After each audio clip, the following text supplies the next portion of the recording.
Hello, everyone. Oh, Welcome back to the land of Iara.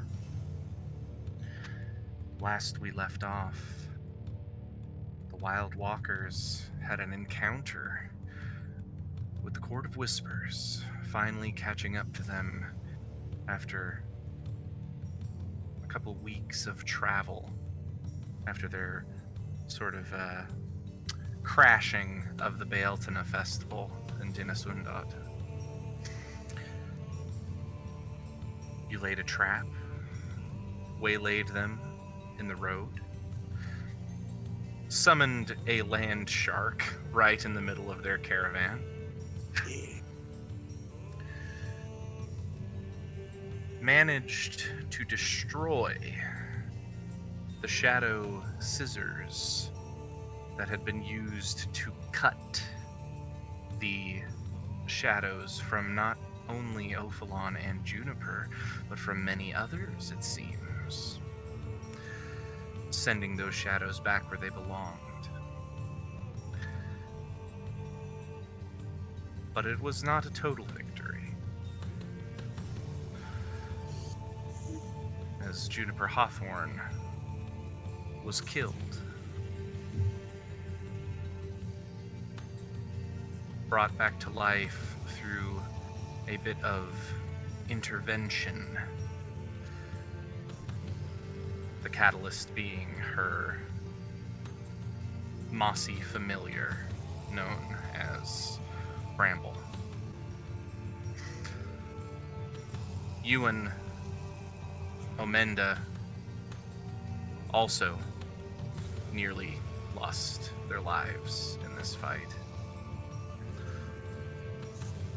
But the timely arrival of Lady Rhiannon forced the Court of Whispers, the remaining members, the primary members, Nil, Arian, and Galpavraga, to flee once again.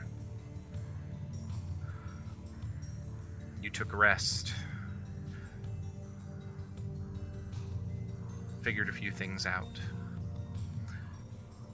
and ultimately decided that even though you had gotten your shadows back of your friends, you would see this through to the end and continue with Lady Rhiannon to the twin cities of Eothlin and Aphanaith in the vast wilderness beyond the mountains. But first, you all must trek through these mountains of mourning, the mountains of Galar. And that is where we return to our story. Ewan,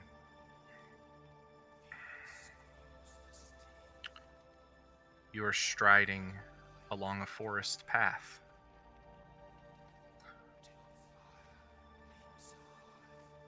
It is quiet, not even the sound of nature, no birds or beasts in the vicinity.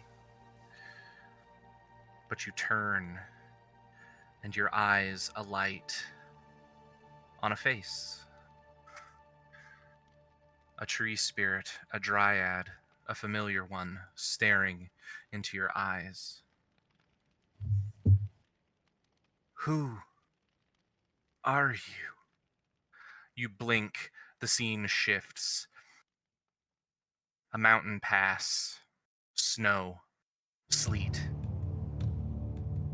A statue looks down. It is you. It is the statue from before, the one that grew from the ground. It looks, your own face, your own eyes, gazing into yours. I know what you are. You're the reason it's all gone to shit. You blink, it changes again. A tree. The great tree outside of Gedlin, the one that you joined with, the face carved into it, looking down upon you again. Who are you? It shifts back, the statue once again. I told you. You're the end. The end of it all. And with a final blink, you see a city desecrated, on fire, and yet snow falls from the sky.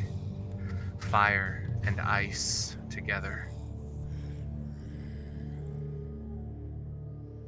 And a figure, tall, broad, its back to you. A hooded shape, a gnarled staff in his hand.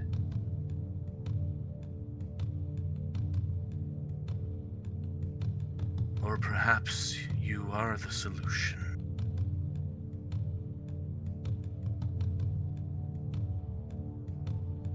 He turns, and as he turns, he becomes so much closer to you as he twists and the staff smashes into your chest. And with a gasp, you wake.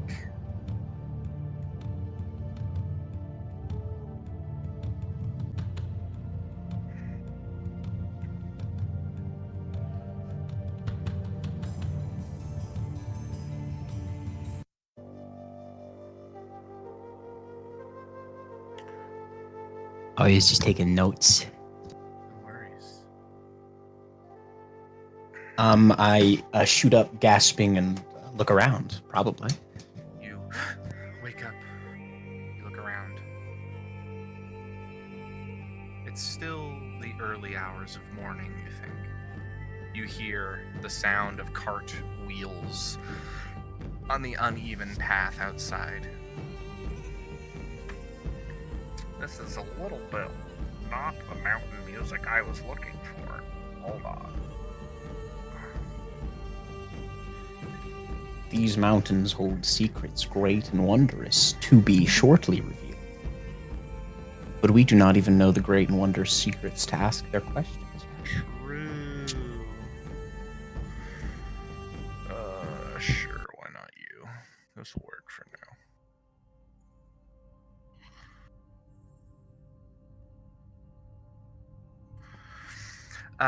Ewan, you look about you. Your companions still sleep.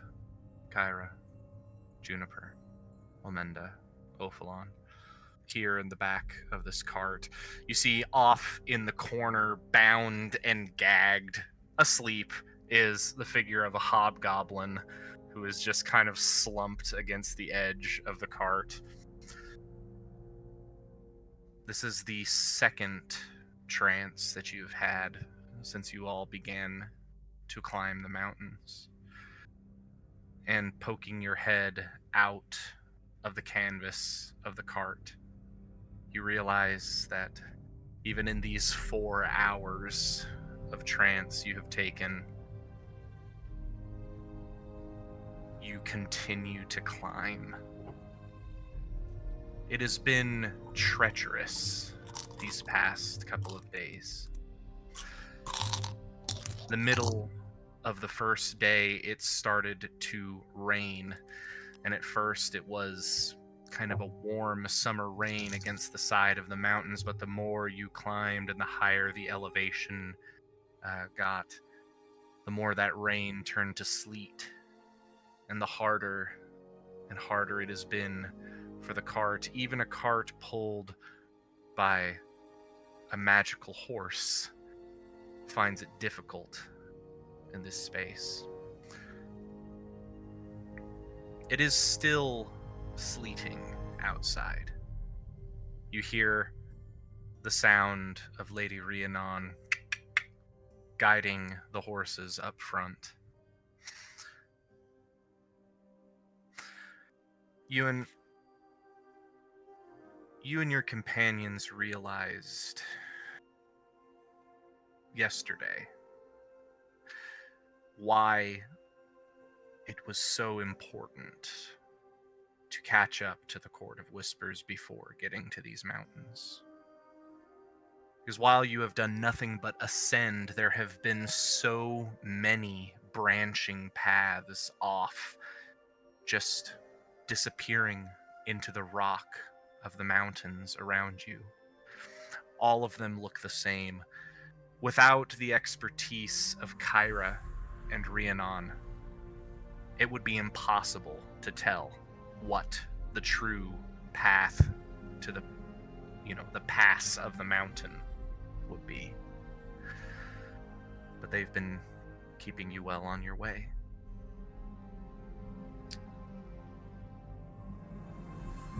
But it is the early hours of the morning, the beginning of the third day of travel through these mountains. And you have still done nothing but climb. Ewan, as you are currently the only one awake, what are you doing?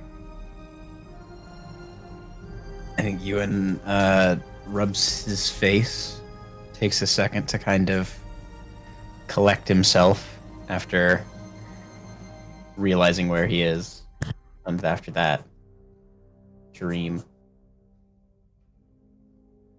Can I remember any details about the figure's face when he turned towards me? It was Or when they, I should say. It was so quick. Speedy turn. Okay, fair enough. Make I'm gonna say a perception check at disadvantage. I mean, hey man, I can never remember my dreams. It tracks. Okay. At disadvantage, we roll an 8 and a 16 on the die, so 16 total. 16 total. The primary detail that you remember as it begins to leave your mind, like you say, it's hard to remember dreams. But as the staff struck you in the chest, it resonated, and your eyes flicked upwards, and you caught sight of one verdant green eye shining underneath the hood, and a scrubby, long beard from beneath the cloak as well.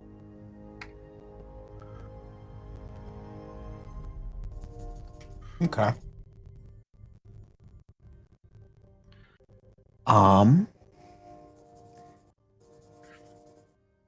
Gotcha. Ewan, I think, just sits for a little bit in the cart and looks at the sleeping forms of all of his companions.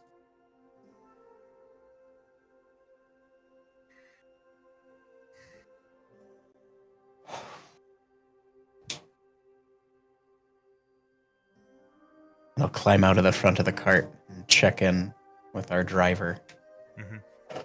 You climb out. Lady Rhiannon looks over and sees you crawl out, and she nods and she says, "Are you all right? How was your rest?"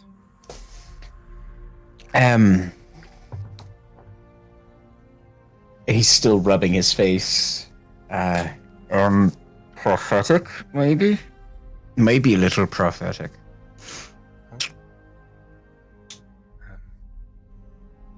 I thought it was a nightmare for most of it, but I don't know. She nods. She says, "I wondered which one of you would be the first to experience sort of the innate magic of these mountains."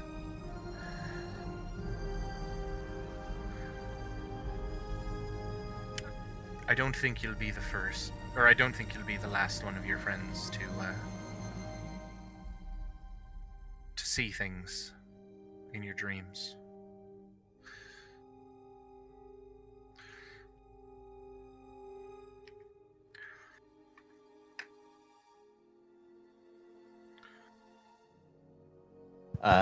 Ewan is truly, I think, doing that bleary, like, awake state that you're in, like when you had to get up to go to school really early in the morning. Mm-hmm. You're like, it's still dark out. Like, I've made it to the school. I'm off the bus. I've been doing stuff, but like, eepy. Yeah. Pass out a cafeteria table. Yeah. For sure. And Ewan doesn't know this space, so Ewan is just trying to pay attention to the path that they're taking.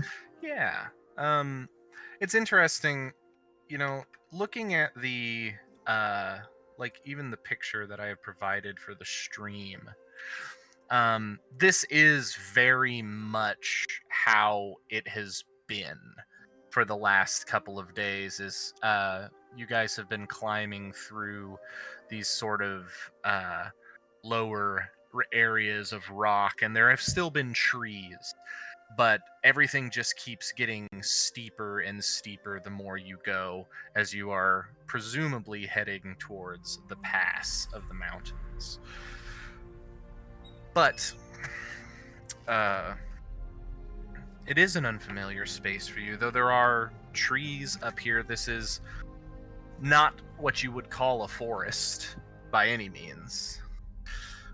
A lot of these trees have found it hard to grow much taller than, well, much taller than maybe twice your height. It's just a lot of smaller evergreens growing up the sides of these mountains. Would you sit?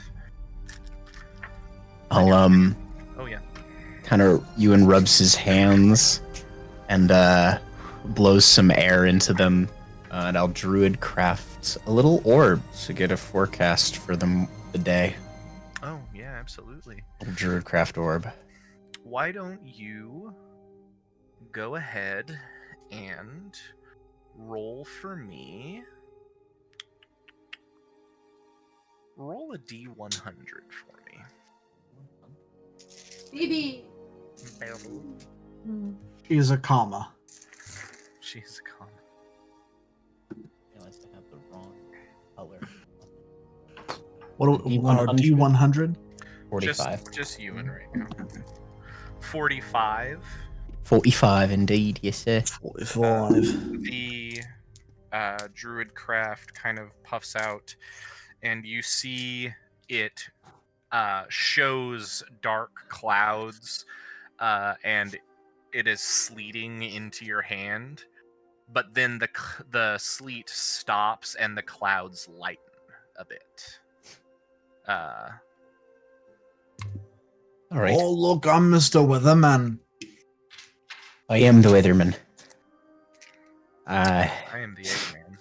That's good. It's not gonna sleet all day. I'm the walrus. Lady Rhiannon next to you nods and she says, "That is good news." Very thankful I actually took those pants now. I'd be very cold if I didn't. She laughs. I'm just thankful that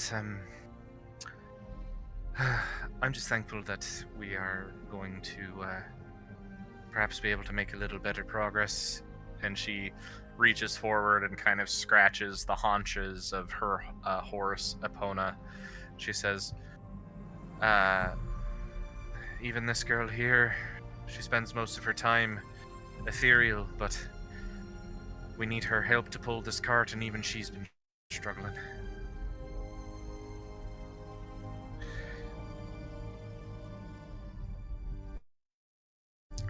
She kind of has a sheepish look on her face, and she says, I hope it hasn't been too big of a disappointment, a lot of people really assume that because, my sister and I are the children of gods, that we have godly abilities to do things, and here I am traveling across the mountains in a cart. All seeds take time to grow.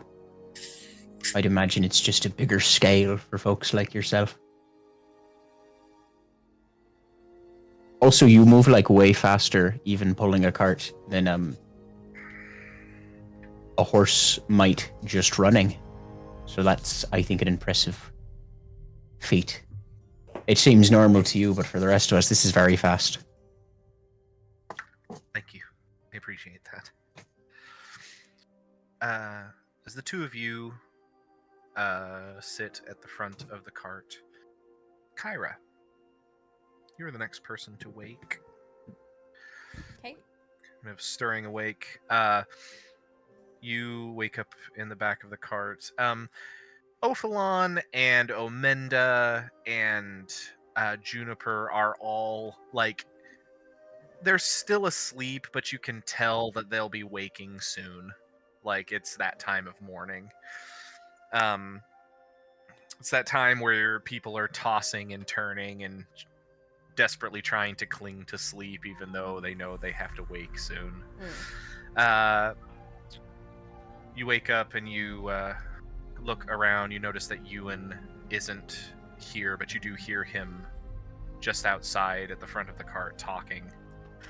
Your eyes go over and you see the hobgoblin like looking at you, and then as you make eye contact with him, he just closes his eyes and pretends to be asleep. I will say in Goblin to him, Better to pretend than make eye contact with what's gonna kill you. You just hear him exhale through his nose. I have a question. How sturdy are the lats that keep the cover on the cart? That's a well-made cart. Yeah. I mean, you can remove the canvas, but it usually takes about 10-15 minutes to take the canvas off the top of the cart. I will crawl out to the front of the cart, because I'm guessing Lady Rhiannon is on top of Epona. No, she's sitting. She's seated in the cart, in the seat of the cart. Okay. I will crawl out to the side that Ewan is on and position myself in such a way that I can still draw my bow. And I am going to just scan the tree line and the ridge line in. Okay. Yeah, go for it. Make a perception check.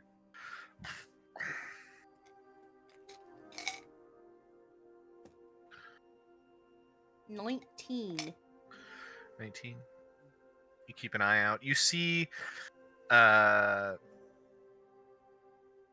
I said before, you see kind of every once in a while paths that branch off, and looking at it, it's hard to tell like which of these is going to keep leading the direction we want to go, and which is going to take us on a completely other like tangent that's going to have us going, along the side of the mountains for a while instead of continuing to make our way through it. Little simple clues tune you in. Bits of rock that have crumbled that show that others have tried to traverse part of this. Animal tracks on one path as compared to another. At the moment, the sleet continues to fall.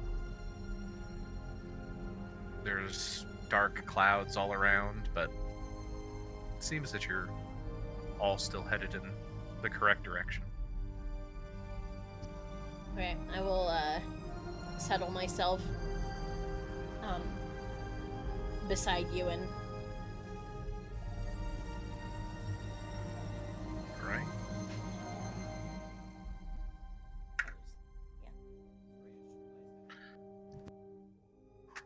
In the distance, strange bird calls. Ooh.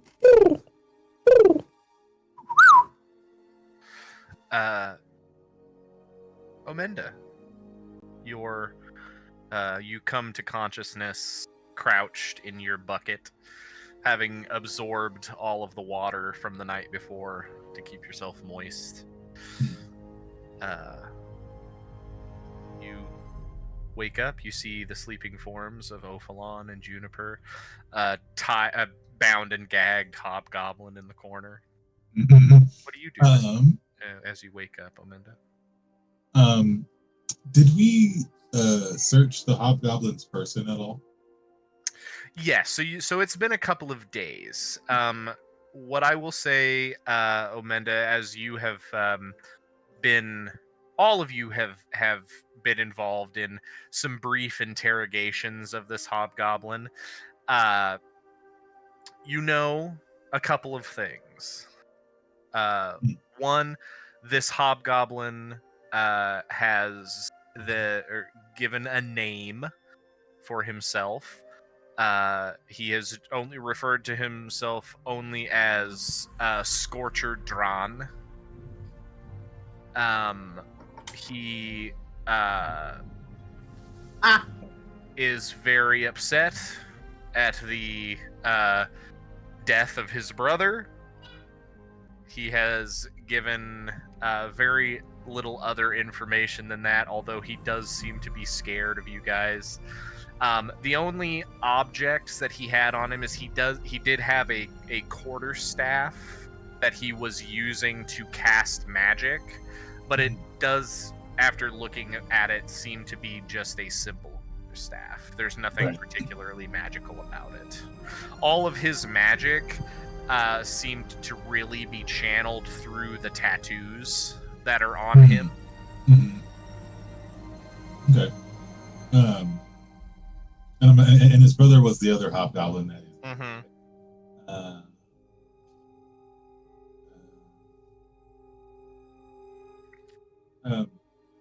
Did I forget? But did you give us any information on? Did he give us any information on like Nil and Galpavraga and them at all? When pressed for information, again, this hasn't happened in session. This is just something you guys found out over a course of a couple of days.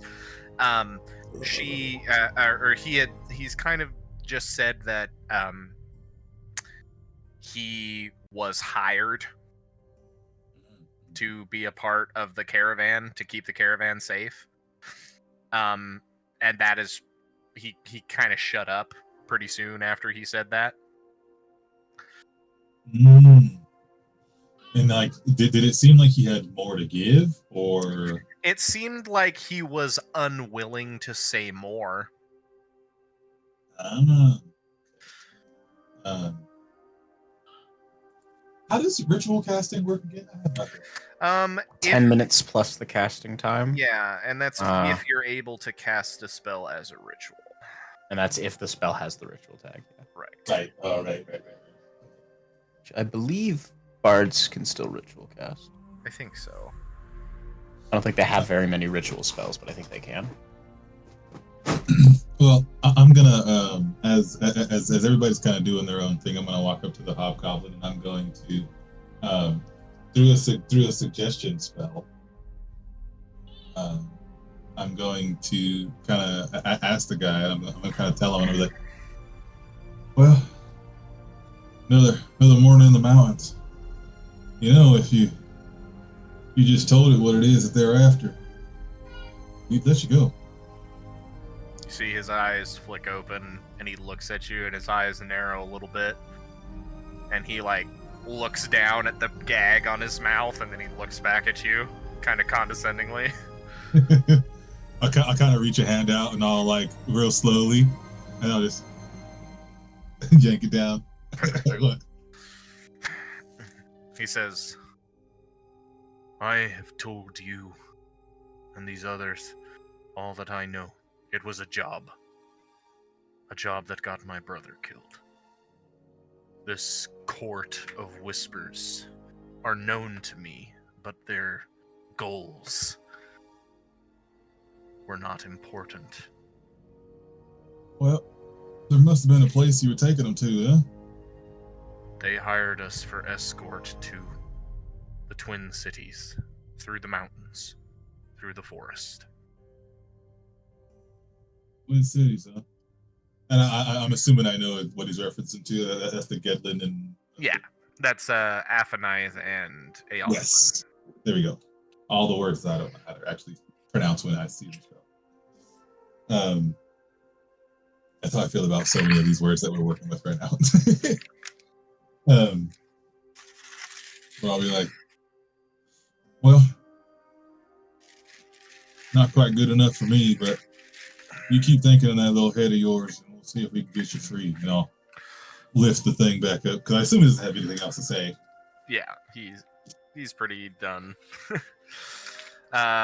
Despite the maybe some of the wishes of some of the other members of your crew, Lady Rhiannon has insisted that he be remitted to the brought to the court of her father, that perhaps some true interrogation might be done. Because he is the only one that you managed to capture so far. Yeah, you put the gag back up, and he just kind of sighs and just leans back against the wall of the cart, just ready to spend another day.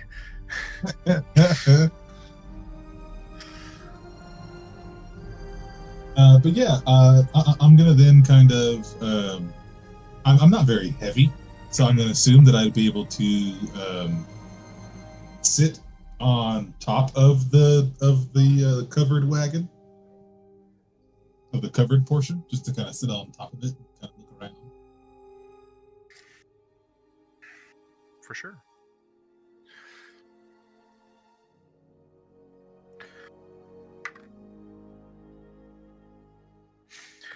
Juniper. As Omenda shuffles his way out to go find a place to sit for the morning, you find yourself waking in the back of the cart.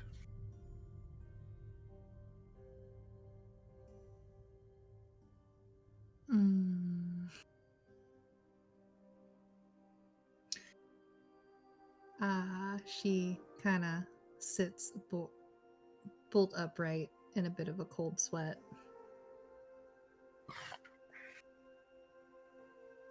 Bad, uncomfortable dreams.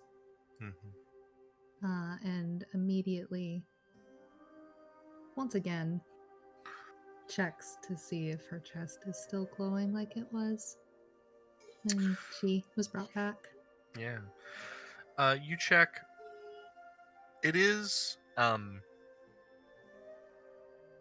faded significantly in the last couple of days. There is still a slight glow there. It's very dim. It's not visible at all through your clothing. You have to look for it to find it.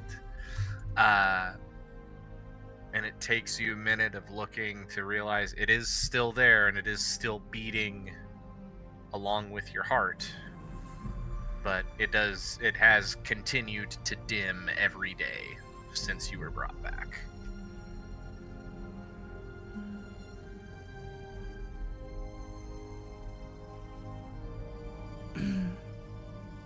She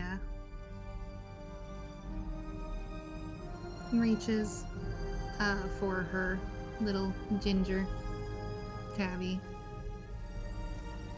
which she has named Pumpkin, and gives him some berries and scritches. Like gobbles them up, and he accepts the scritches, purrs in your lap. Sorry. Oh, no. Juniper. Oh. Sorry. She gets herself some water to drink. And then, because she wants to think about pretty much anything else at the moment, she goes over to the hobgoblin and also offers him some water. He opens his eyes a little, kind of looks at you suspiciously, but he sees what you're offering, and he nods and looks down at the gag on his mouth. She very gently pulls it down and offers him a few sips. Takes the drink and nods. He says, "Thank you." And Goblin, you're still a person. Please tell your friends that. You see, there is like a slight bruising just around the face and stuff. You guys haven't like done like, yeah, it hasn't gotten to like physical interrogation with him. He is just beaten up because the last couple of things that happened before he was knocked out after the fight was Ophalon rammed him as hard as he could with his horns, and then Lady Rhiannon cracked him across the face with her bow. So there's still this like bruise that goes right across the side of his face.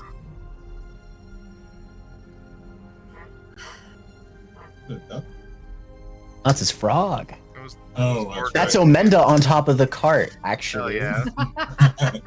Doing his morning frog calls. He's got to warm up all his vocal cords. He's got an extra, like, foot and a half of them.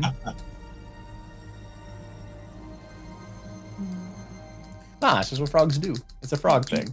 Here's the thing. All of our water's poisoned. I've just inoculated you guys over time against my poison. Hilarious. Something we might actually want to do that's kind of based. Juniper just gestures at the gag again. I'm sorry, but I have to put it back in. I know. If you need more water, just let me know. I will. Get some more tomato. Amanda, be nice. Put the gag back on. And he once again just slumps against the side. Vocal spells here.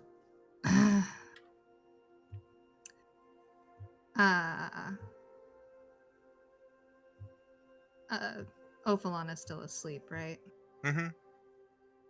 Okay. Uh, Juniper. He is in the process of waking up now, though.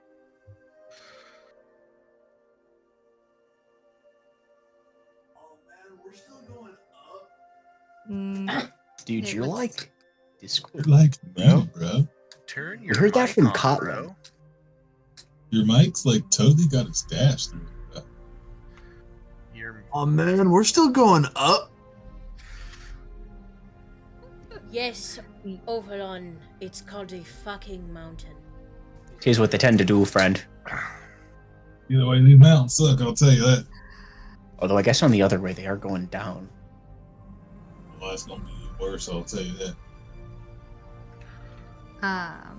Juniper is going to sit at the back of the cart and fiddle with her ring and try to reach out to her patron. Okay.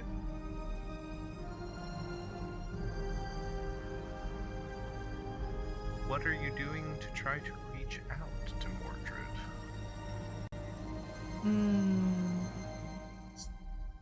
Conveying the confusion. Just, I'd like to talk about what happened. You feel slight prickles on your hand as the ring kind of, the thorns on the interior kind of pulse a bit. Make a religion check at disadvantage. Okay. Religion.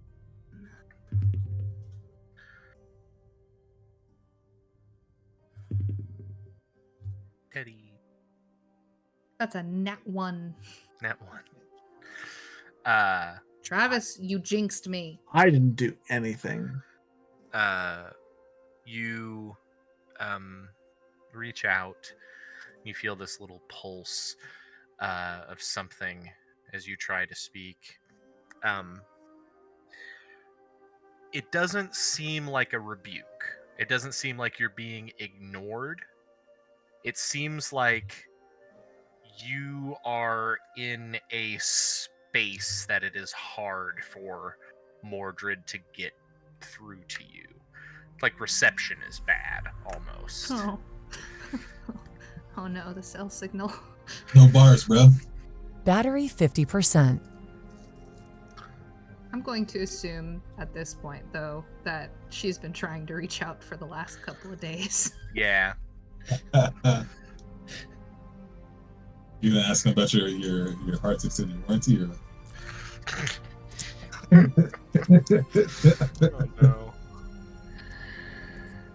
no. She just hangs her head and sighs, annoyed, Yeah. and then just kind Yeah. of gets lost in her thoughts. She starts kind of weaving some grass that she summons with her druid craft. Yeah. You all are awake. And it is the start of the third day.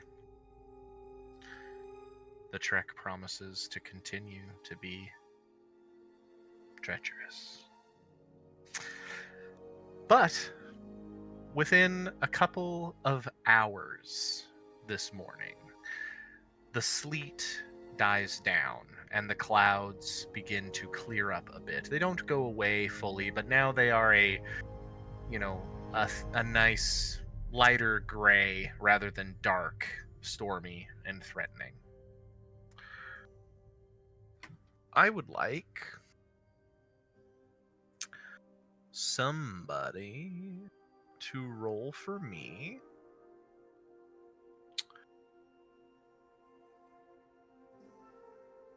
a D12. I do. I'll do it.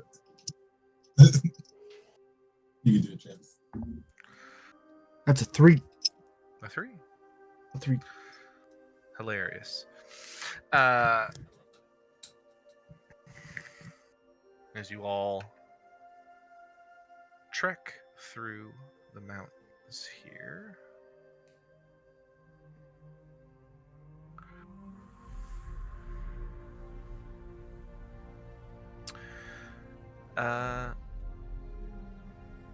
At about midday,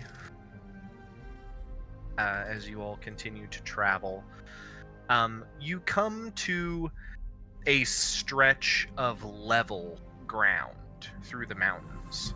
Looking ahead, you still see them continue to rise further ahead of you, but you have come to sort of a flatter area in the mountains. And out ahead of you all, you see a frozen lake up here, just kind of nestled into kind of a little this valley portion of the mountain. Judging from how you have traveled up here, you have a sneaking suspicion that this lake does feed into the river running down that you traveled alongside on your way to the mountains here.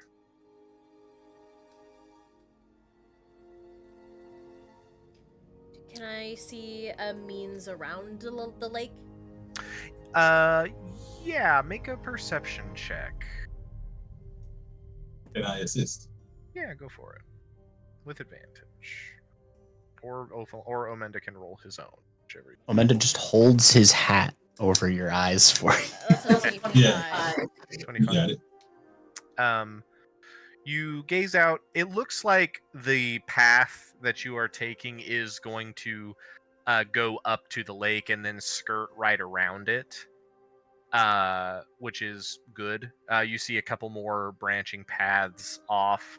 There are still little pockets of trees up here as well. And interestingly, a little further ahead of you, maybe you'll probably reach it tomorrow, but you see a dark space that looks like a much thicker bunch of forest. Yeah, it's gonna still take you a while to traverse out to that. Even getting down to this lake and going around it is probably going to take you a few hours. It's just the rocky terrain is going to be difficult. So let me just double check. There is an outcropping of trees that I can see, but it will be a means of time before we can reach to it, right? Because of the rocks. Yes, Okay. yes. Probably not until the next day will you find this. There are multiple little sections of these little trees around the area. It looks like a much larger chunk of trees ahead of you, maybe about a day. Okay. Well then, do we want to just head directly to the tree line so that we can at least have some cover from the snow tonight? I've heard worse ideas. True. Might even be able to get a good fire going without getting much sight. Well then, I will make a suggestion towards Rhiannon, towards the direction that will take us a day to get to. All right. It is the I beginning will, of the day, however, right? collect some of this This ice cold is water. this is maybe 2-3 hours into the day. It's frozen. Yeah. I guess you could break the ice. Yeah, it's probably isn't frozen incredibly deep. For a frog. How Are big you is guys the in a lake? On the top of the mountain. It is it's pretty big. It's longer than it is wide. As it's nestled in this kind of little valley area here in the mountains.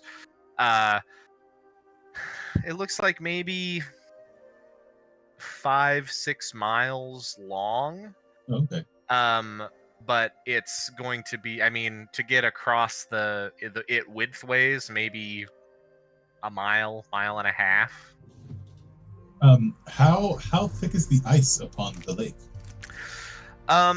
From up here, it's hard to tell. Like I said, it's going to be even an hour or so before you make your way down into this valley to get alongside.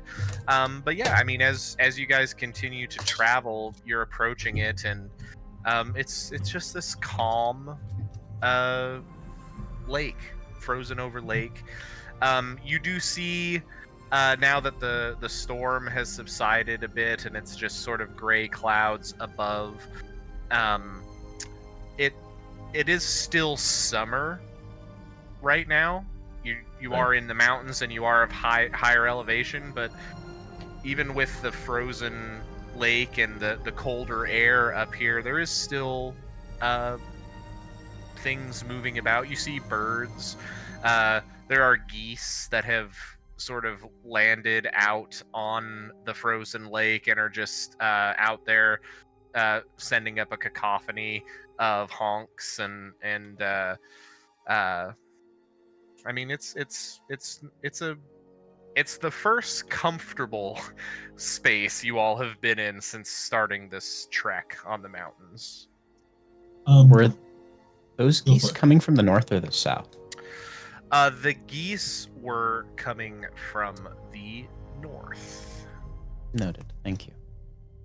I would like to walk upon the lake. I Okay. assume we have to go on the lake at some point. If Yeah, I mean, eventually, like I say, it takes a couple of hours, but you guys do eventually get down into this little valley. It's sort of, even for Ophalon, it's like a sigh of relief. It's like, I know I'm gonna have to go up again in a little bit, but at least we're going down, and now it's flat for a little while. But still, these paths through the mountains are not meant for carts. Even the smaller one that you guys have. But as you trek forward, you eventually make it to the end of the lake, and as the path goes around the right side of it, which would be the eastern side of the lake, you are there. I mean, it pretty much comes right up to maybe 5 feet or so below where the path is taking you. Amanda, you could go down onto the lake pretty easily. You could jump down there very easily. Oh yeah, definitely. Amanda wants a brisk little water. Boing. You jump down onto the ice. Go ahead and make a dexterity saving throw, please. Yeah. I use the new die. Yeah, cool. Dirty 20. 13 plus 7. Yeah, you land. It's definitely slippery, but the ice seems solid enough, and you land down there.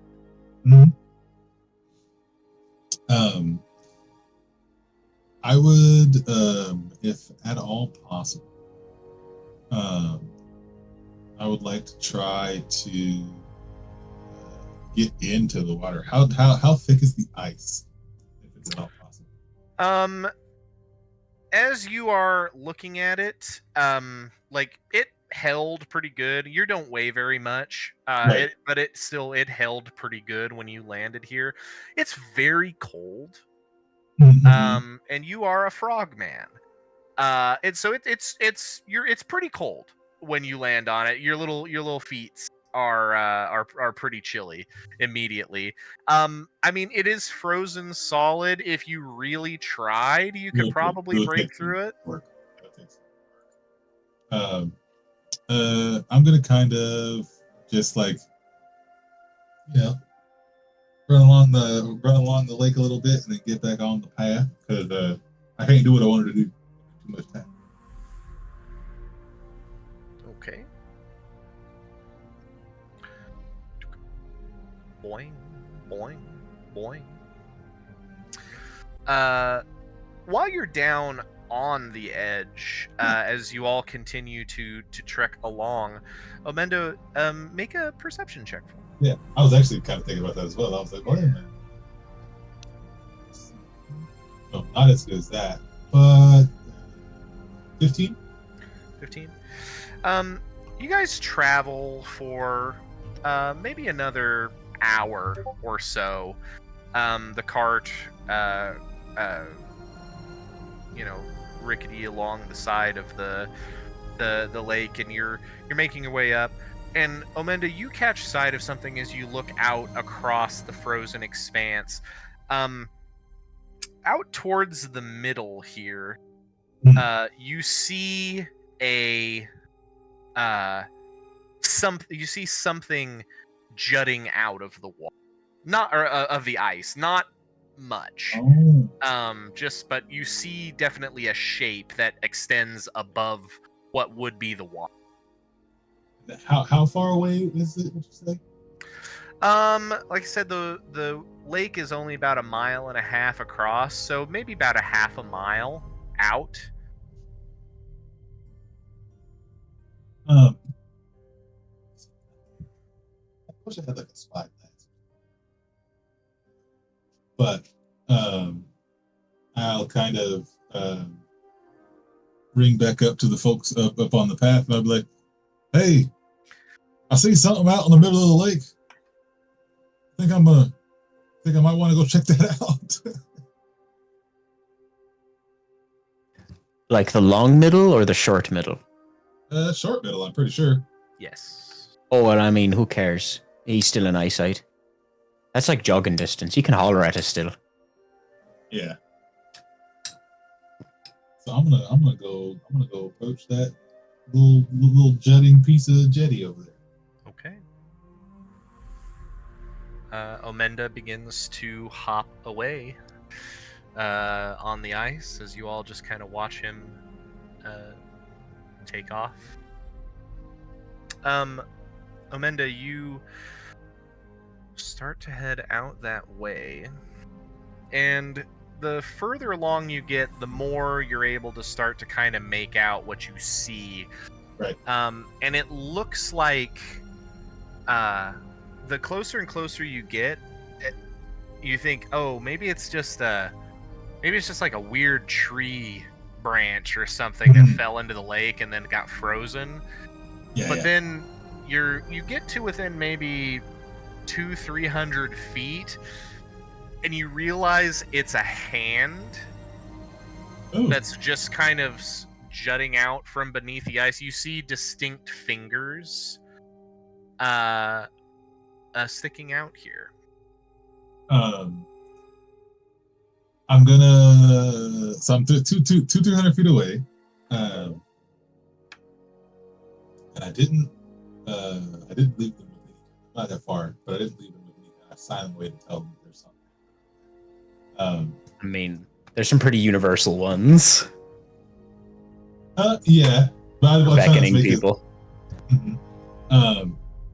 I'll just kind of be like, hey, I think I see a hand up in the ice over here, and I'm gonna keep going towards the. Did he say hand? Oh, this sounds like some buddy system stuff. I'll go catch up with him. No, I don't trust him being alone with you. What is he? You think he's gonna try to settle me? He only tries to settle me because he knows I can escape. He's just trying to fleece people. I don't believe that at all. Well, you know, it's true. I'm gonna hop down the rocks. Hell So there's a hand in the water. That's worth checking out. For sure. Ewan, just it's almost pointless for me to ask, but please do make a dexterity saving throw as you hop down towards the ice. 21, sir. Yeah, you're good. You start to head out across water. It takes you a little bit of time, but you're able to get caught up to Amenda pretty good. Kyra, Rhiannon, Ophalon, Juniper remaining behind at the cart. Rhiannon is taking this opportunity to kind of check on the horses and make sure they're doing okay after the sleet storm once again. Kind of a little bit of a midday break.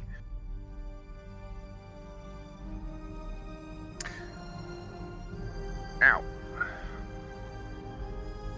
But you catch up to Omenda.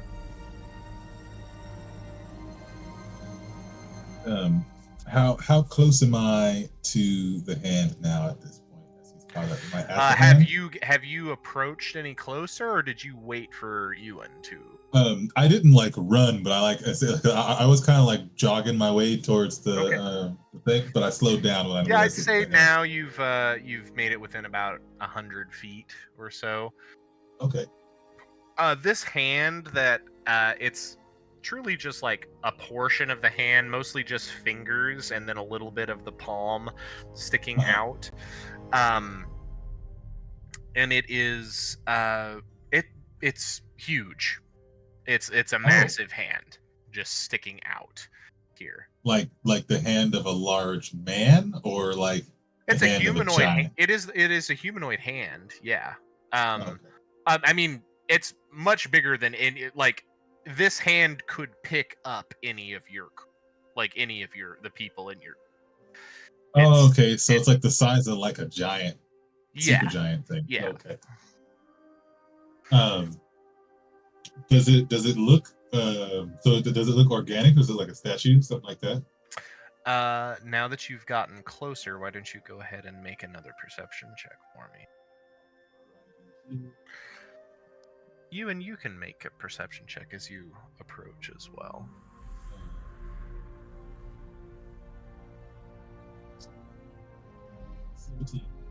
That is also a 17. Yeah, the two of you realize this hand is made of stone. And it is reaching out of the water, or of the top of the ice here. You think it goes all the way down? Well, it might. I kind of want to find out. Well, I was thinking I could kind of do this. He'll kind of grab at the periapt of water creation, and instead it'll kind of flavor a little more. It'll kind of start to turn red, like the water's getting hot, and it'll like evaporate the water in like a 10-gallon like surface around the. Oh, interesting. Yeah. You managed to get a bunch of this ice to like quickly evaporate and melt, leaving a 10-foot circle in the ice right underneath where this hand jets out. Yes. Yeah, you do that quite easily. And Can I also get? Do I see any other parts of the hand, like anything on the wrists, like jewelry or anything? No, it is just fingers and a little bit of the palm. I kind of look back towards you, and I'll be like, "Well, how long can you breathe underwater?"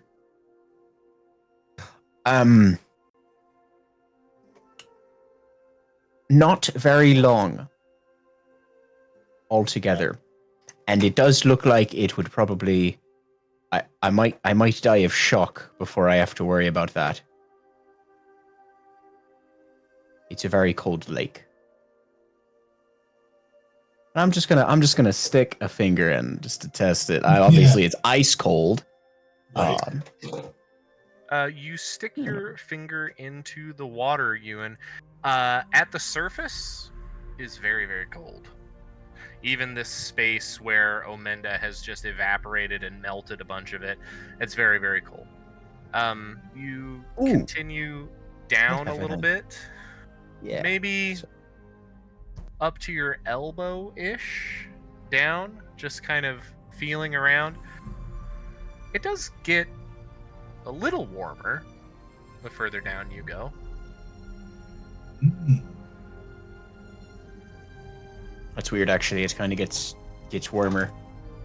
Hold on. I don't. I mean, Ewan has like a okay medicine. Mm-hmm. He doesn't actually like trained, but It's. I'm trying to think if Ewan would even understand the concept of hypothermia yet, and he probably wouldn't. No, it actually weirdly kind of gets warmer the further down you go. Well, Hold on. that does make a little bit of sense. I'm not. How am I smart or am I stupid? Are there any fish in the water? Make a perception check. I know scientifically what's happening, but That's pretty good. That's a tarnished 20. Yeah, I mean, you get right up to the edge, and you look down into the water. Yeah, down below there are fish swimming around in there. Okay. You also see where because I may not have done a good job of explaining this, how this hand is sticking out of the water. It's Yeah. like Is it it's in like a pose? it's palm up. like it's like something was But to stand but it on. was almost. but it was just the fingers were jutting out of the ice. So kind of like gesturing palm Yes, like that. out. Okay, Very much interesting. like that. Okay. Do I also see the fishies? Waters. Yeah, I mean, Ewan's, I'm sure, pointing him out. I mean, Right, yeah. he can see down there. Well- But you see the stone arm continues down Mhm. into the water. Well, that's a good enough sign for me. If they can live down there, I think I'll be all right for a little bit. And I pull out my silk rope and I tie it to my waist, and I'll be like, Wait, I pull. hold on. I was just gonna ask the fish if there's anything cool down there before we go throwing ourselves into freezing waters in the mountains. Like I respect your gumption and I'm totally here for it, but like, and Ewan like scoops up a little bit of the water and he like oh fuck, that's cold. He rubs it across his throat, speaking in a language you don't understand, and then he like wets both of his fingertips and taps his ears. And I'm gonna cast Speak with Animals. Yeah. I'm just gonna cast it. I'm not gonna bother with ritual casting it Okay. in this instance. And I'm gonna try to utilize some. I'm gonna put my fingers in the water and start trying to wiggle them. Get the fish's attention. I'm gonna attempt some animal handling to. Yeah, within make an animal handling check. It's funnier that way. It is really funny. Oh, nice. That's pretty solid. That's really good. 21. 21.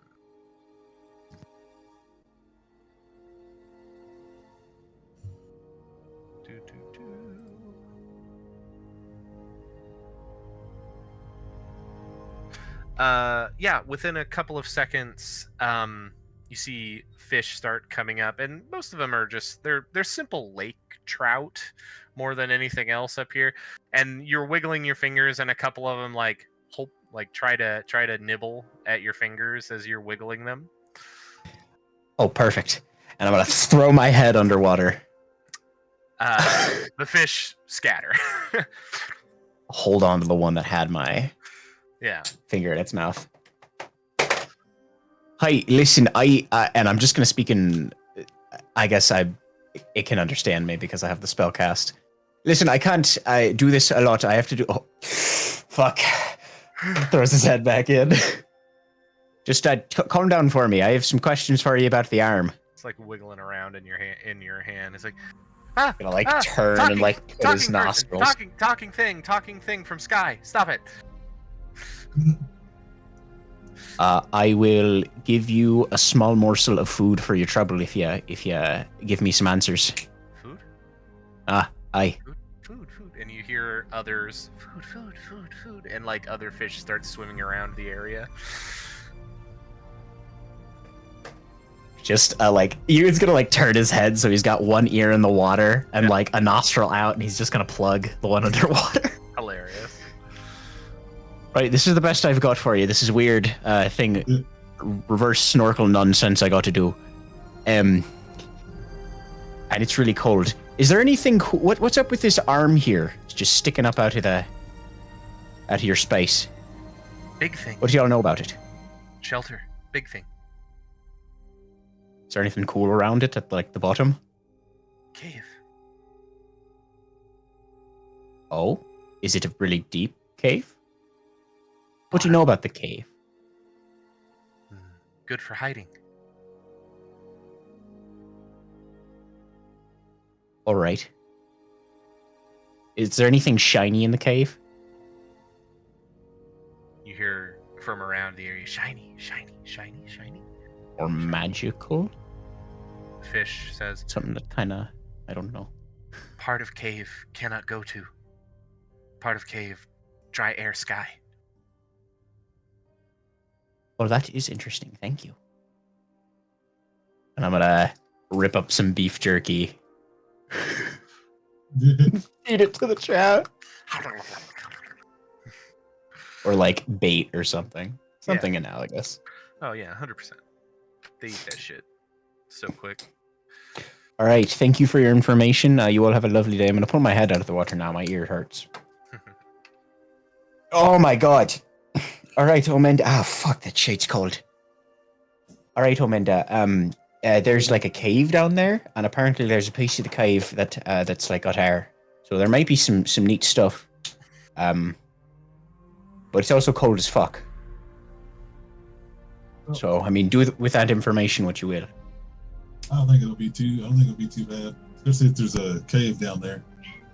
I'll go get out of that quick. I think I can do it. I'm gonna jump in. Okay. Kersploosh. As the silk rope just unravels. I like hold the rope up.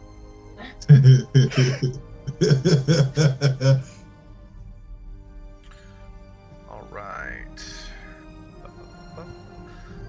Omenda, you start to swim down, and it is strange because it does start to get the deeper that you go.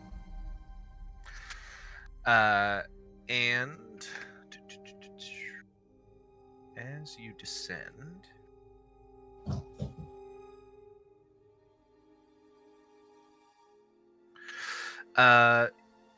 you see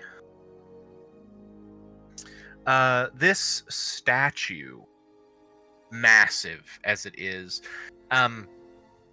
The more you look at it, the more clearly you can see a imposing figure with a short beard, kind of tangled hair behind. The hand is reaching out, and in the other hand, which is down much lower, is a sword. Just a massive stone sword. It looks like, the more you look at it, the figure is in armor. It looks like a general giving a speech almost. Oh, okay. And his face is proud and make a you can make a nature check or you can make a history check. They're both a 1, so I'll do nature. Nature, okay? 18 total. 18 total, that's very good. This is very clearly from stories you've heard and from legends around, this is a fire giant. And the more you look at the statue, the more you think at one point the statue might have been painted. Oh, right, yeah. Like there was paint, like there's little kind of rust brown patches on the hair and at the eyes, the beard, that lead you to think that this was all red. And with a you rolled for nature, right? Yes. Yes. So yeah, this definitely looks like a statue of a fire giant. Okay. And as you descend lower, the statue does go all the way to the bottom of the lake here. Mhm. And it's, maybe 50, 60 feet down. Okay. And it only continues to get warmer. So can is there any part of the statue that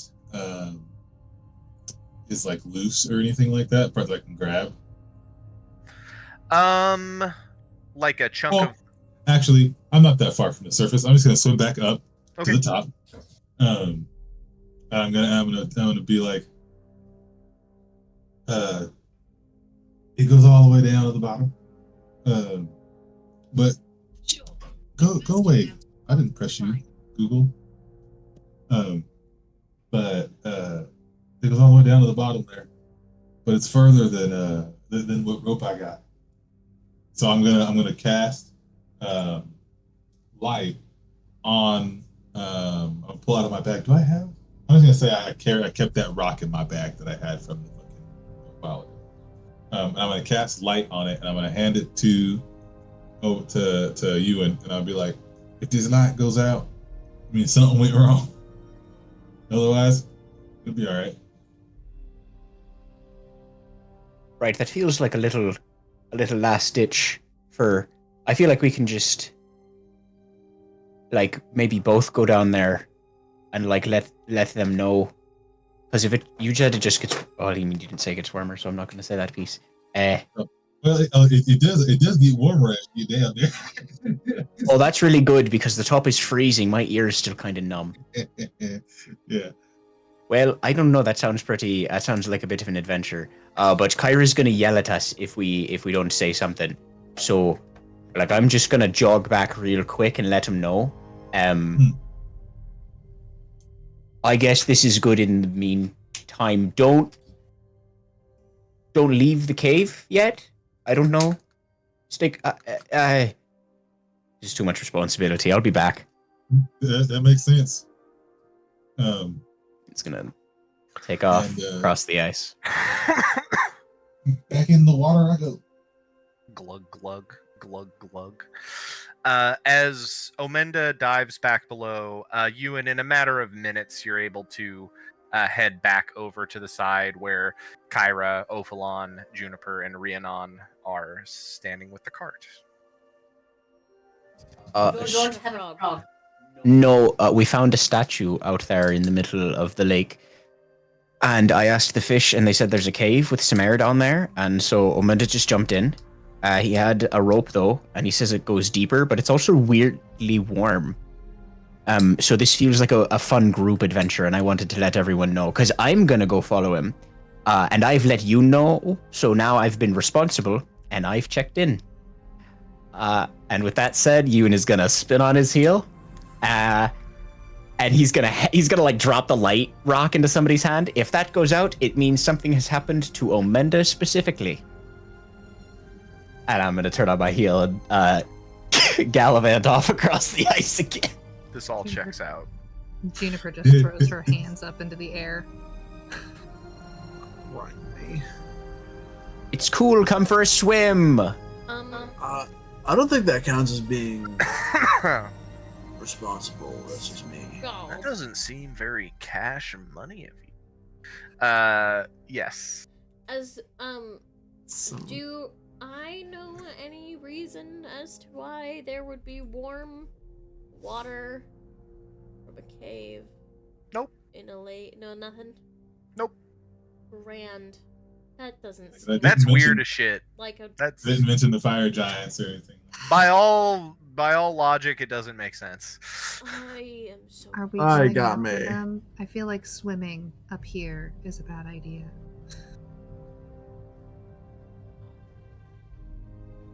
Ewan is neatly folding his clothes around the edge.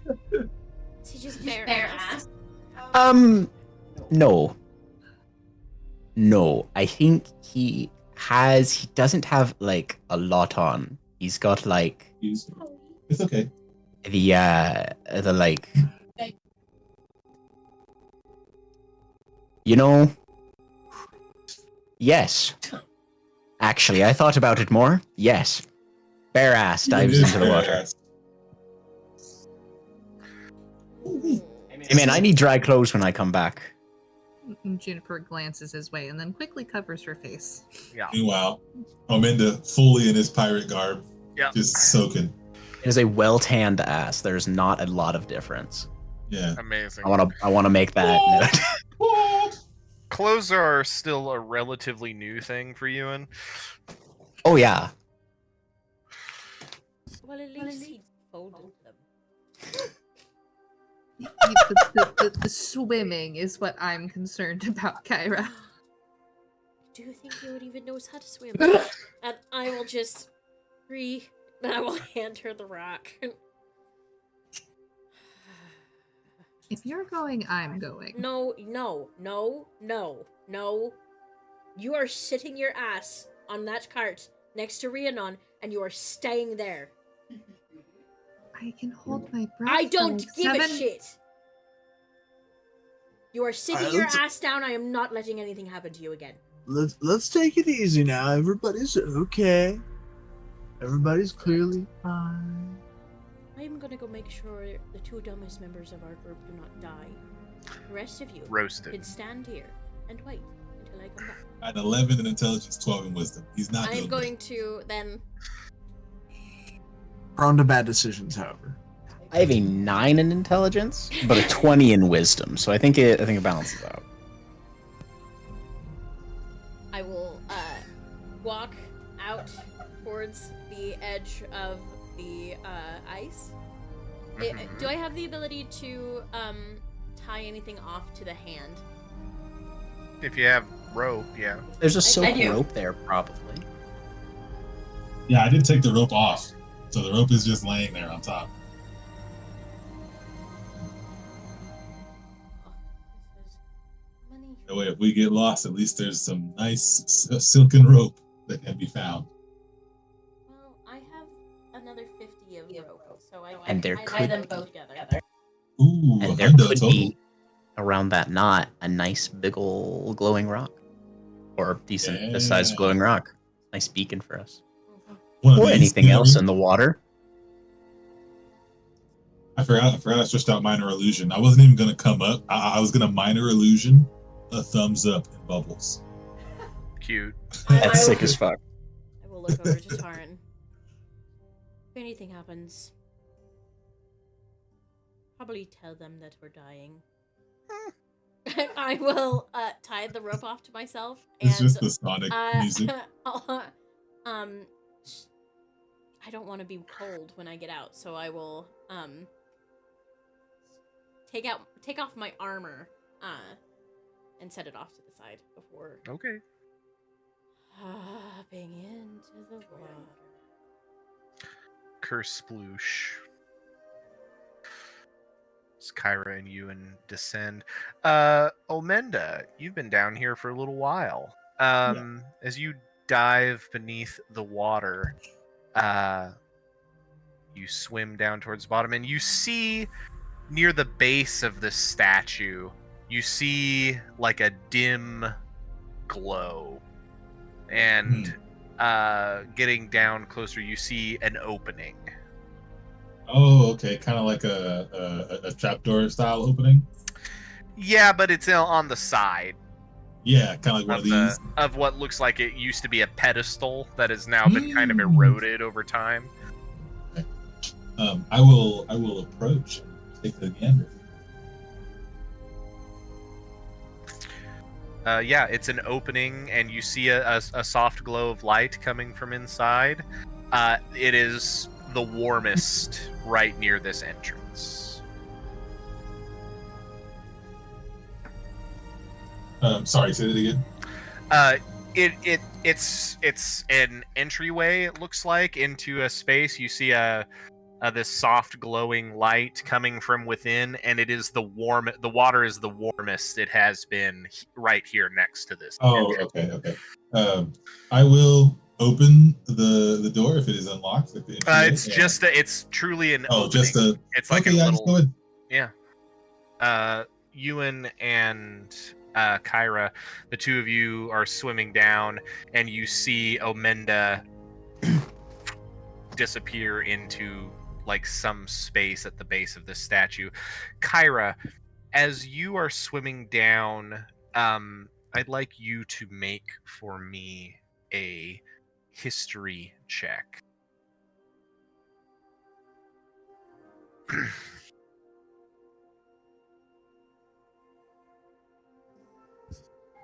$16.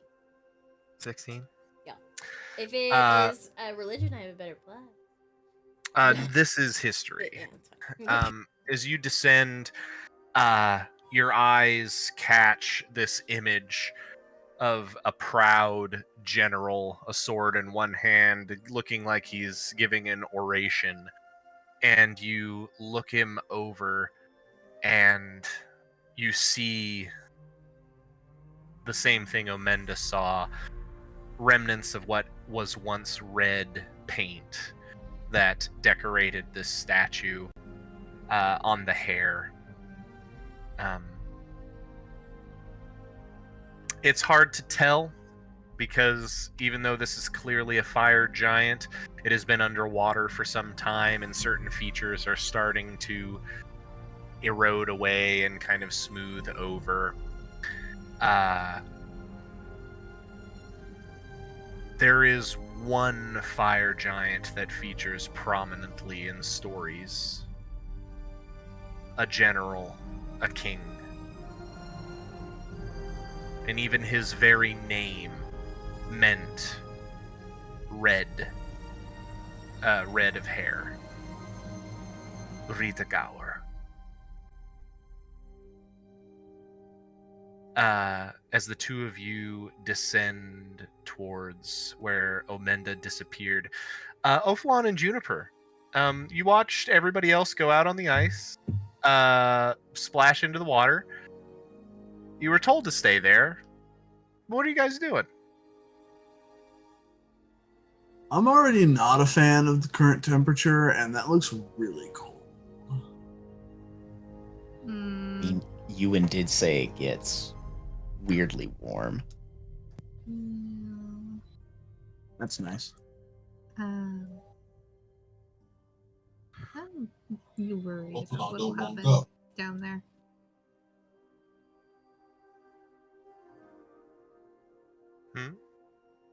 Also, don't want to get my head bitten off by Kyra. Yeah, she seems pretty kind of bound up if she died and came back. I'm gonna say Are that you anymore. okay? No. I mean, you look okay. Ophalon just kind of reaches over and pokes Juniper in the arm. She pokes him in the forehead. Literally gets up on tippy toes to poke him in the forehead. You also look okay. Them shadows do be nice, though. I just came close to dying. You actually died, though. Like, that's not nothing. Did you Actually, that's see- not true. We've both technically died. Did you Actually, that's see- not true. We've both technically died. I just got killed by a god.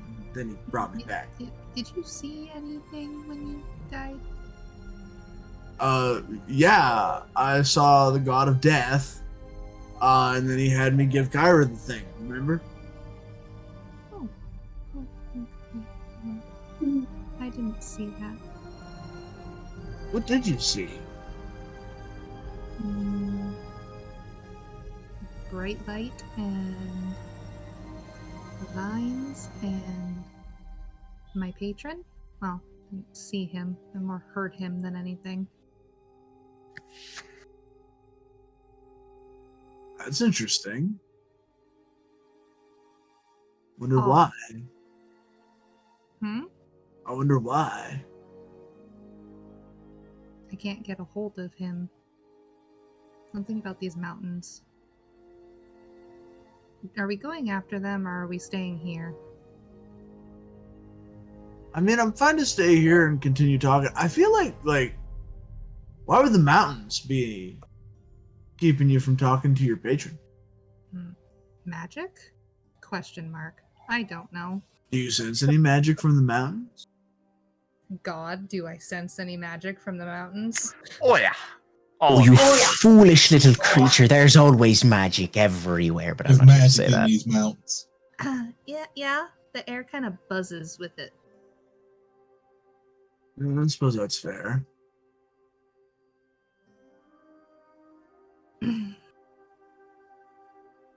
Does it feel like bad magic or what? God. Hmm? Does the It magic feels like feel it bad? is very prominent nature magic. No, not particularly. It just feels natural. Isn't your patron kind of like a nature and vines and whatnot? Seems like that would help, not hinder. She just shrugs.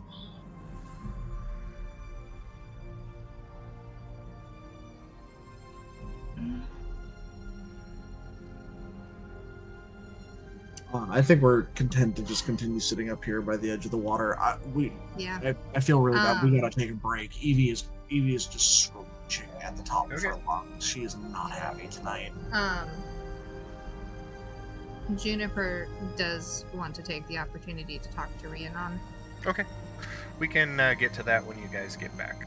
Yeah. Taking care of the Apologies for battle. the delay. And we Best of will luck with the babe. Go over to these other Fingers three. crossed. We'll be back.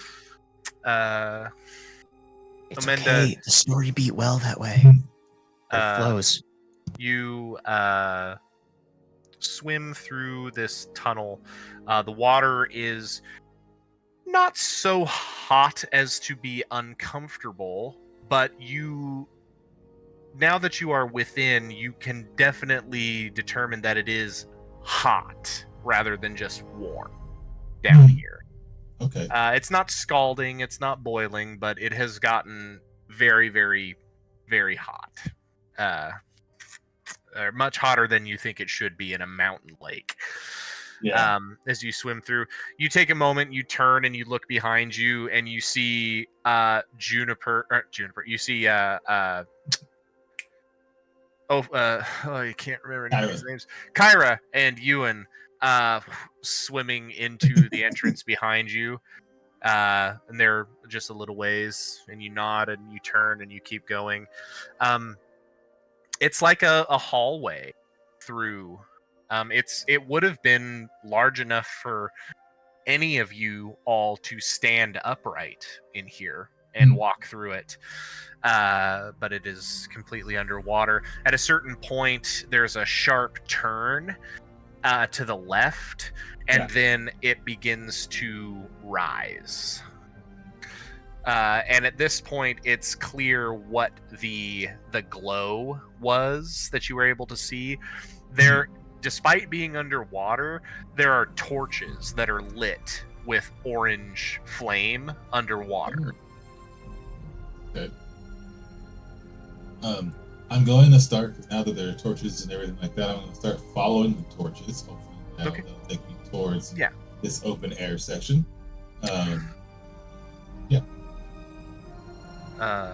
Kyra, Ewan, continuing to follow the frog. All right. About a minute goes by before, Omenda, you see it begins to rise steeply, and you think you see a break in the water, maybe 5-10 feet above you. I'll shoot up that 5-10 feet. Hopefully that'll get to the rise. You surface. A few seconds later, Kyra, Ewan, taking a deep breath of air in, and there is air. It's a little stale, but not so stale that it is unbreathable. Here there are not torches, but there is still a present glow. As you look around, you see you're in sort of a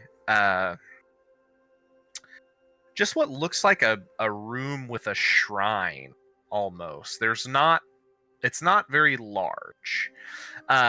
With how far you swam and how steep the rise upward is, you think you might be in the chest cavity of the statue. What are you guys doing? Druid crafting seaweed pants. Crafting seaweed pants. Because my dangle is currently out, and I know that makes people uncomfortable sometimes in certain contexts, I guess. Also, I'm wet. Catching my breath also definitely, because Ewan only has a +1 to his constitution, so I think by normal D&D rules, that was like exactly as long as he could hold his breath. Yeah.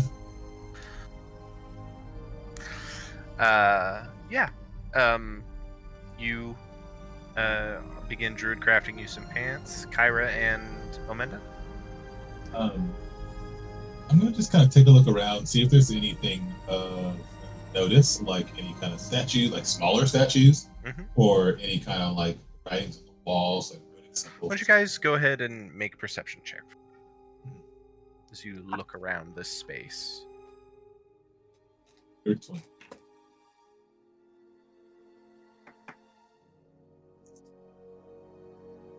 26. 26. As you are all just still kind of treading water here, you turn and you look, and you see there is a space that you all could climb out of the water. Maybe a 10 by 20 foot room. Not terribly large, but you're able to pick yourselves up out of the water, and there is it's in a very similar pose to the large statue outside, although the hand is, instead of being outward like he's orating, it is a clenched fist. And this is much more of a detailed statue because it hasn't been under water. What's this?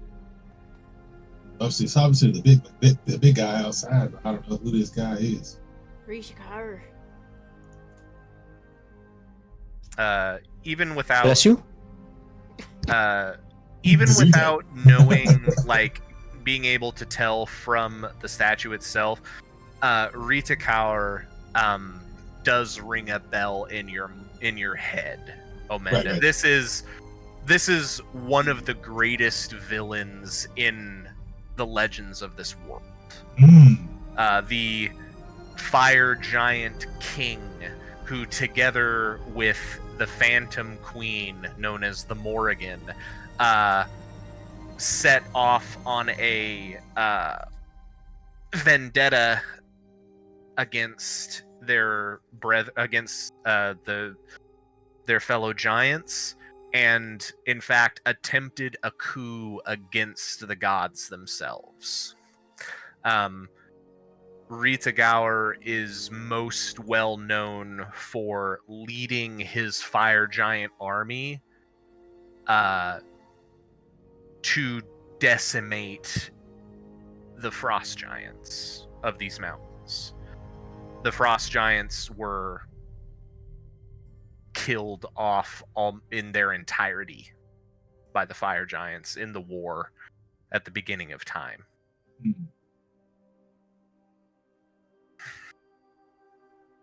Well, we got the world's greatest bad guy in our midst. So if we should be in awe or in fear. Is there anything else in the space? Yeah.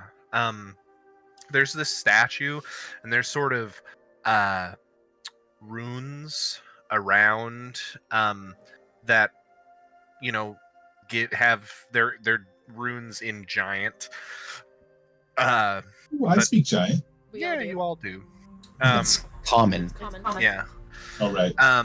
You guys see all of these runes around. Something that is interesting. Kyra, you probably have the most languages of anyone here, correct? What are your languages, just out of curiosity? Draconic, Dwarvish, Elvish, Goblin, Orc, Thieves' Cant, Undercommon, and Giant. Wonderful.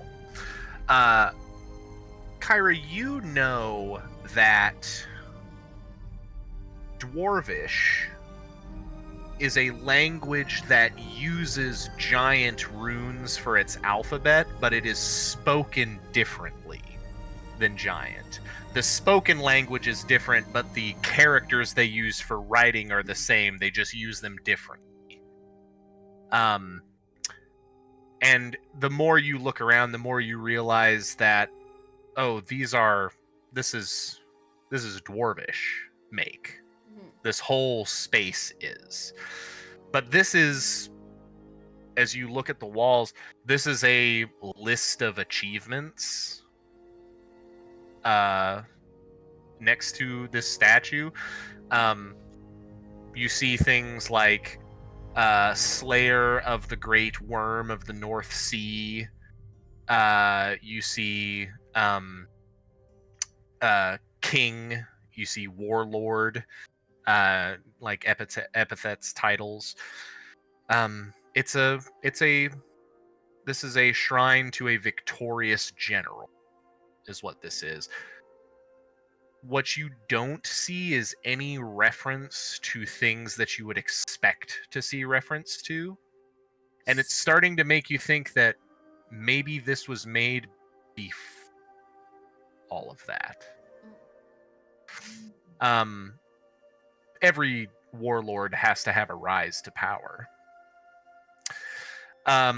Aside from all of these runes telling this story and this like image of Rita Gower standing there, fist clenched, looking like he is now a general in battle rather than somebody giving a speech, there is also a rather ornate chest at the base of this smaller statue's feet. Don't you even second touch us. It is seems to be carved of wood, very, very nice wood, and there are rubies that bedeck the outside of the rim of the chest. I would like to get a closer look at that bedeck. Yeah. Guys, get a little bit closer. What are you doing, Omenda? So I would like to inspect the chest, see if there's any physical based looking traps around or anything like that. Anything that would be quick and easy to see. Yeah, if you're checking for traps, go ahead and make an investigation check for me. Maybe Baby who does not want to sleep. She says, "I want to play D&D too." Maybe when she reaches the age where she won't eat the dice. You get 15 minutes, you little goblin. That's our goblin now. I rolled an 8. An 8. You look up and down. This has been here for a long time. Anything that would suggest a trap to you isn't immediately visible. Yeah, it looks pretty secure to you. I'm gonna go ahead and give it a nice little, not very hard, but a brisk little kick. Thunk. See, Yeah, you stub your toe a little bit. all right. Well,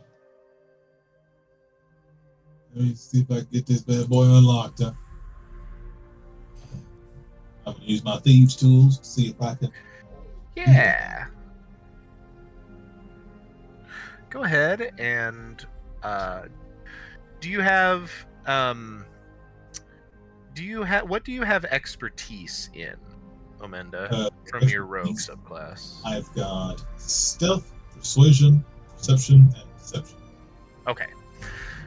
So you will whatever your thieves tools check should be the same as your sleight of hand in this instance. Oh, so like dexterity or whatever. Yeah, it'll be a sleight of hand roll, Okay. essentially. Because with how expertise works, you can get expertise in thieves' tools without having expertise in sleight of hand. But if you don't have expertise in one or the other, then it's just the same as your sleight of hand bonus. How do I look at my specific expertise stuff? That's somewhere? It's whatever has a double circle on your. just the double circle stuff. Oh, okay. Yeah. Those Those are like all your rogue. expertise slots. Oh, okay, cool.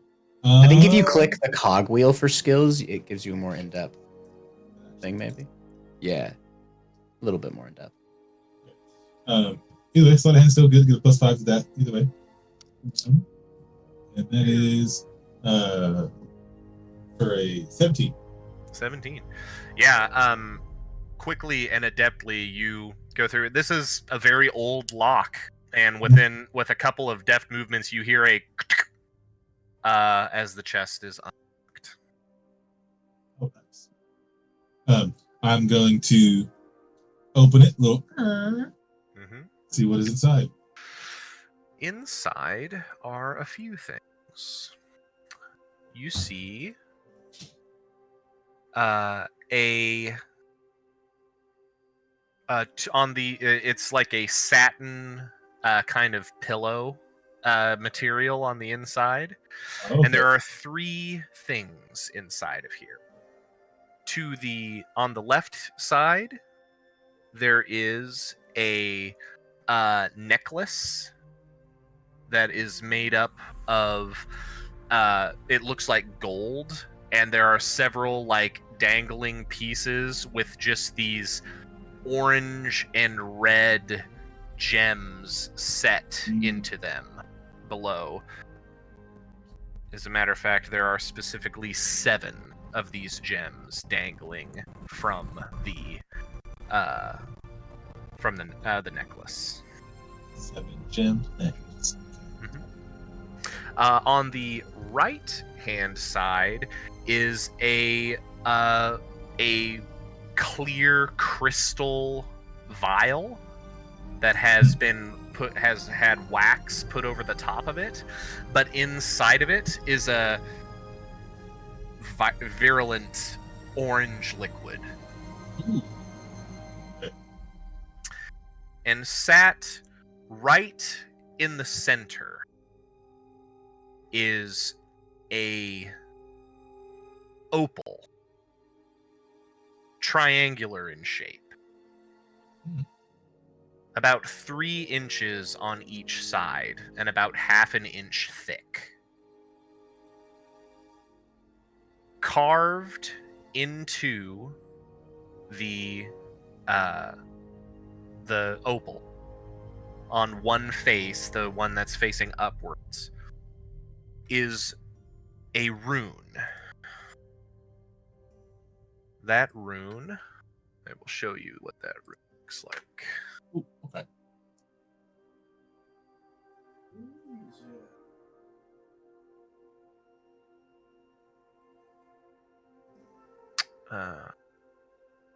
Here, this is a better version of what I'm trying to do. Oh, you fucker.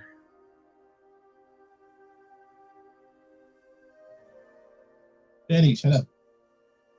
I have to do it on my phone because for some reason you can't just save images from Google Images on the.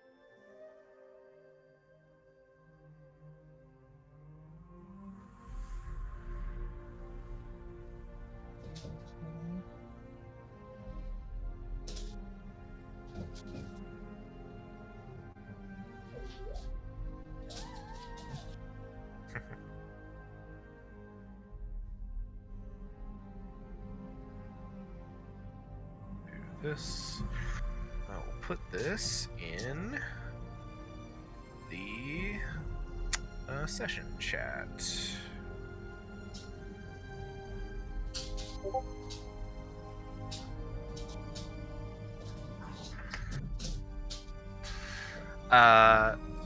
Anyone who can read Giant or Dwarvish immediately knows the rune Ild, which is the rune for fire. Ooh. Mm-hmm. I'm gonna pocket that. Don't touch it. Don't touch it. It's already in my packet.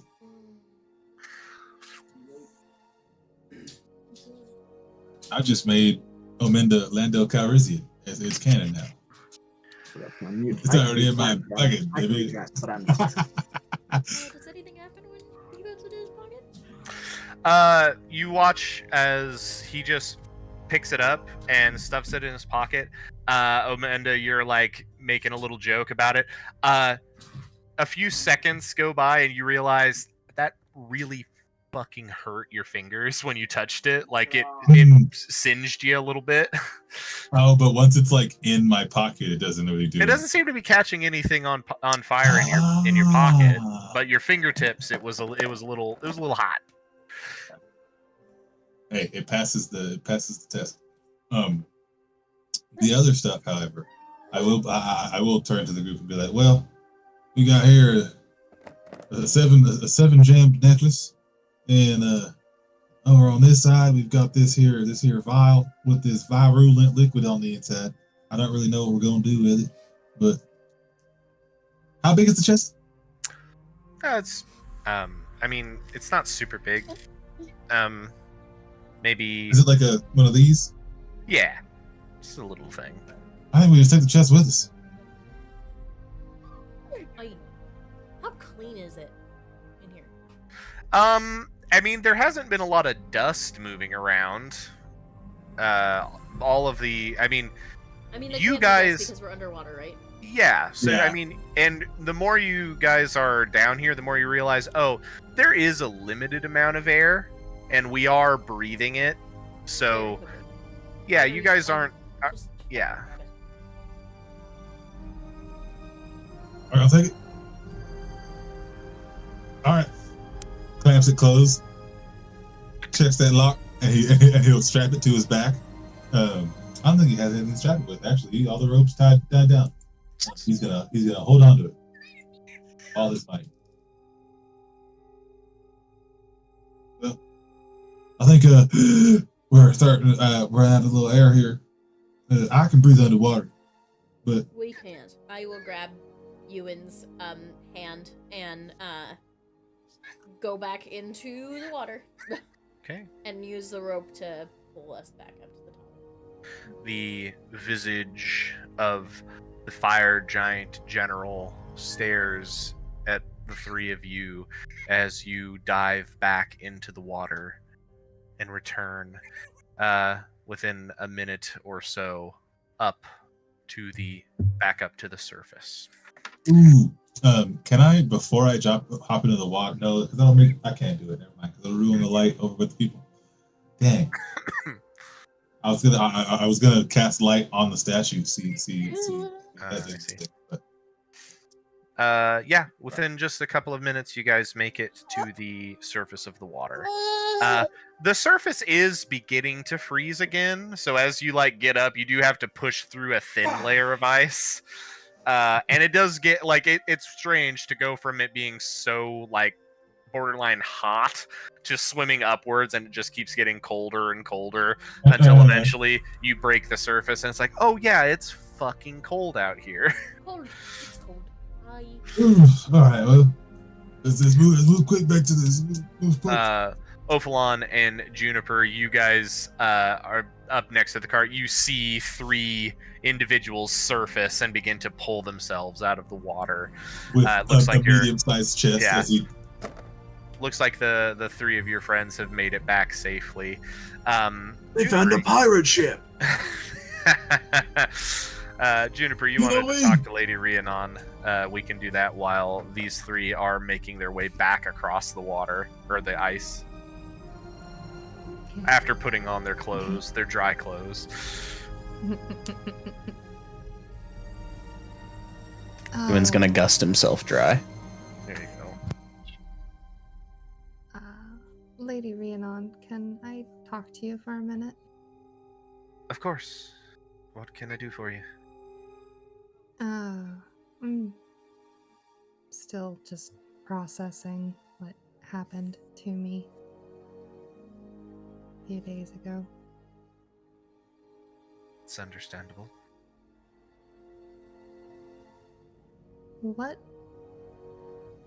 if you know, what are people supposed to see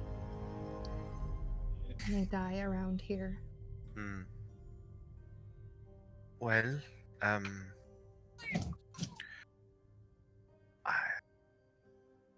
when souls of mortals die, they go to the other world.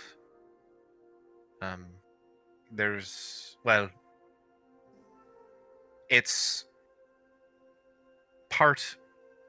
a part of the Wilder Land, but also not a part of the Wilder Land. It's sort of its own thing. Its own little pocket? Almost. There are places where they are one and the same. For example, the Lord of the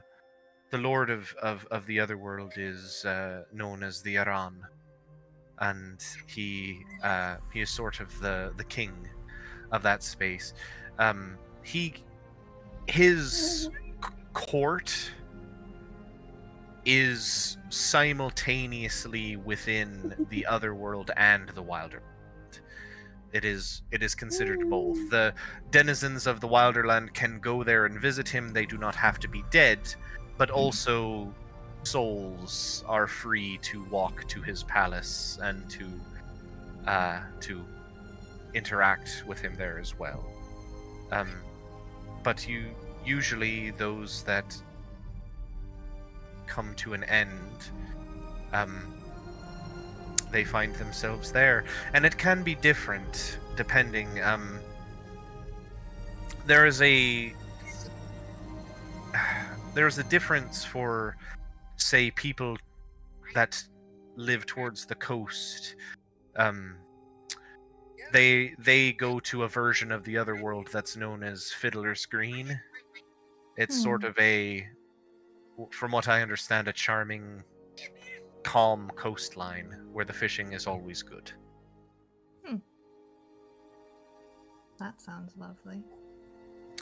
For some people, it's a dark, mysterious forest. For others, it's a plain of grass that stretches as far as the eye can see, but I didn't see any of that. Well, I saw a bright light and vines, and oddly enough, I heard Mordred. Well, he has certainly entwined himself into your life. So But I'm not. apparently he sheltered me when I got It's very lost in the tasty. woods as a child. Come here, Teddy. Paul, your mic's hot. Oh, sorry. She nods. She says, "Well, as I say, he has intertwined himself quite thoroughly with your life. And forgive me for these words, or it's just sort of the best way I can put it. For Fae like Mordred, it would be a terrible loss of an investment." And she kind of shrugs and gives a small smile. As far as I am aware, you are the only mortal that Mordred has ever deigned to make a pact like this with. Very few Fae of his standing, and she just kind of like rolls her eyes and she says, "The loner types, I guess, is what I'm going for. They don't usually want anything to do with mortals, if I'm being perfectly honest. So you've certainly caught his eye." That I seem to have. I've been trying to talk to him, but there's something about the mountains and I can't reach him. You are firmly in the realm of Donatus at this point, girl. The old man of the mountain rings through this space, and he, well, it's probably not an intentional thing, but there is... But difficult for him to reach out to me. Correct. It's not his... It would be different if you were in the Wilder Land. You could, I'm sure, contact him quite fine. But this is the material plane, and though Donatus is Fey and he is a member of the Tilwith Teg, these mountains are his... Well, all mountains are his court. This is his space. And if he does not want another Archfey of particular strength to be able to come here, then it is his will for that. Did you see me when I was down when you got to the fight? Her vision like darkens a bit as her brow kind of furrows. She says, "When I first arrived, before firing my first couple of arrows, I sent your body and Kyra's dog to her. I transported the two of you across." Oh, well, that explains that. I don't know if you would know anything about this, but I figured it would probably be better to mention it to somebody before it just disappears. The glow that was coming out of me when I was down, I still have a faint spot above my heart. It's beating with my heart, but it's been fading over the last couple of days. She nods. She says, I don't know what it is.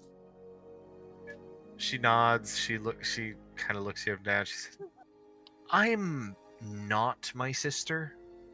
I don't have a tremendous amount of magical or arcane knowledge. My understanding from what Kyra said is that that is the place that your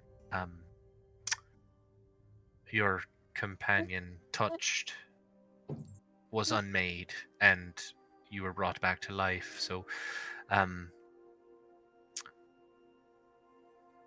maybe it's just residual magic. Do you think your sister would have some more answers? She might. She's quite well versed in, specifically in magic of the changing of things. Sort of the transmutation of one thing into another. particularly fond of animalistic transmutation, but she's very knowledgeable in magic. That is certain. She's sort of gained a moniker back home, and you see she like almost has to disguise a snicker as she says, some of the other folk have taken to calling her the queen of witches. Which is That's well, quite the title. it's quite the title. Yes, it is, and one that a lot of witches would not much care to hear. Sufficiently powerful ones, especially.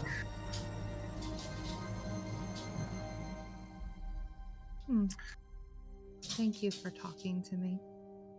Of course. Sometimes it's just good to vent. If it makes you feel any better, I think my sister intends to join us in the Twin Cities at some point once we get there. It's quite easy for her because she's got such fancy magics and she can just walk into a tree and then show up somewhere else. Yeah. May have accidentally done that, and that's how we ended up in Mordred's court. No, I remember that, and that was a very different thing. That was, I think, all of Mordred's doing and not any of your doing. No, my sister can truly, like, unzip a tree and make a hole in it and walk into it and then walk out another tree. It's wild. Remind me to ask her. That how sounds she sick as does fuck. That. Yeah, the other three have shown up. You see Omenda carrying this chest. As Got some goodies for you. I'm going to turn to Kyra. Kyra, with that scroll that Caradwin gave you, how much information can you actually send her? 25 words. And I will just pull it from my pouch, and she doesn't even like look at you as she hands it to you. You can totally say in character, just a tweet swerve. just a tweet swerve.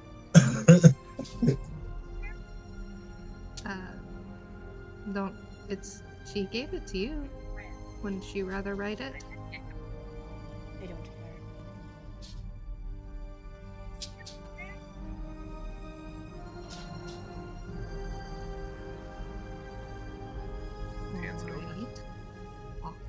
Alright. Juniper grabs it and then, in the fewest words possible, tries to convey to Caradwin that she needs to talk about this particular thing, specifically about the glowy spot. Sure. Caitlin, why don't you go ahead and take a couple of minutes and write a 25-word message and tell me what it is you want to send to Caradwin.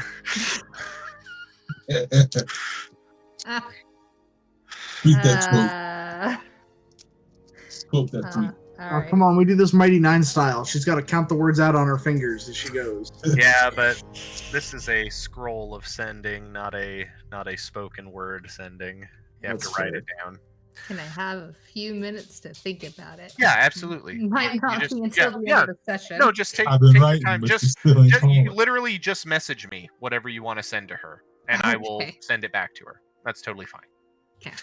The first yeah. 25 words. Man, Kyra, Omenda, and Ewan have come back, and they just plop a little chest down next to the cart. I've opened it. Mhm. And there's a gold necklace with 7 with orange and red gems. Yeah, like orangish red gems. Okay. And then there's the crystalline vial covered in wax that has a virulent orange liquid within.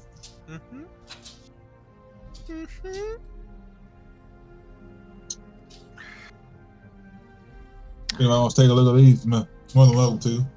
Juniper very tentatively approaches Kyra. Yeah. Amanda at the box, just, you know. Mad at me.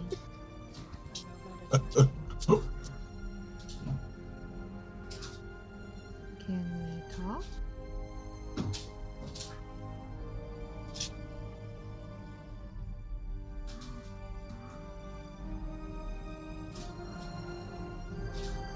I'm not mad at you, Judah.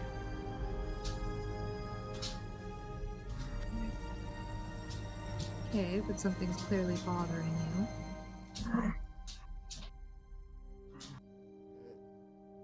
Pops her neck.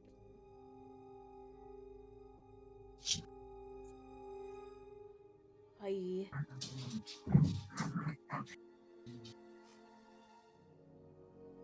You've never watched someone die, have you?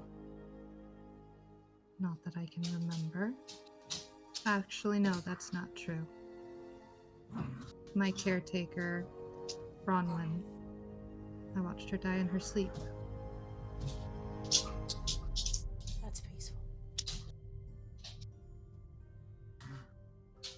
Probably not what you meant. I got you killed, Juniper. It wasn't your fault. It was very much my fault. I looked her in the eyes and chose spite over saving you. She was going to attack me regardless.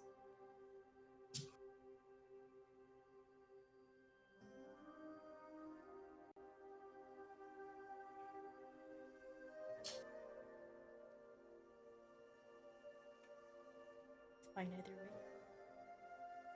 You're alive, and that's what matters.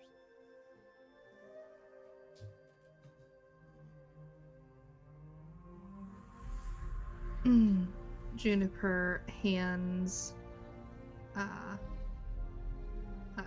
takes Kyra's hand and places the thing that she was weaving on the cart right here, which is just a grass woven bracelet. Cute.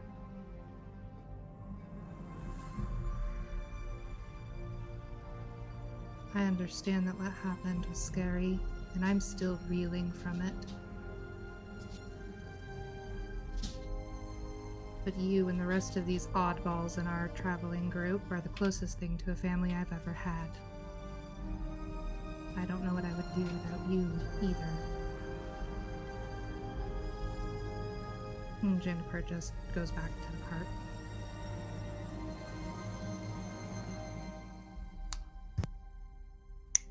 Yoon has the top of the quarterstaff in his teeth, and he's like binding the necklace to it. Nobody said they wanted it, so there's like a couple of owlbear feathers interspersed throughout it, kind of bound to the staff.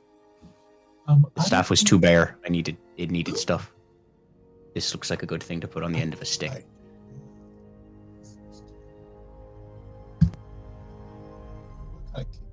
Unless somebody really wants it. You all seem like you have very different things on your mind. You see Rhiannon just kind of looking over stuff, and she's like, that I definitely didn't hear. So there's a so I see that there's a space there for where the I think that's a potion, where that was, and then their necklace was on that side. What was in the middle there? Oh, nothing. You know, there's totally nothing wrong there. Don't you lie to her. Who says I'm lying, huh? Who said that? I was fucking standing behind you.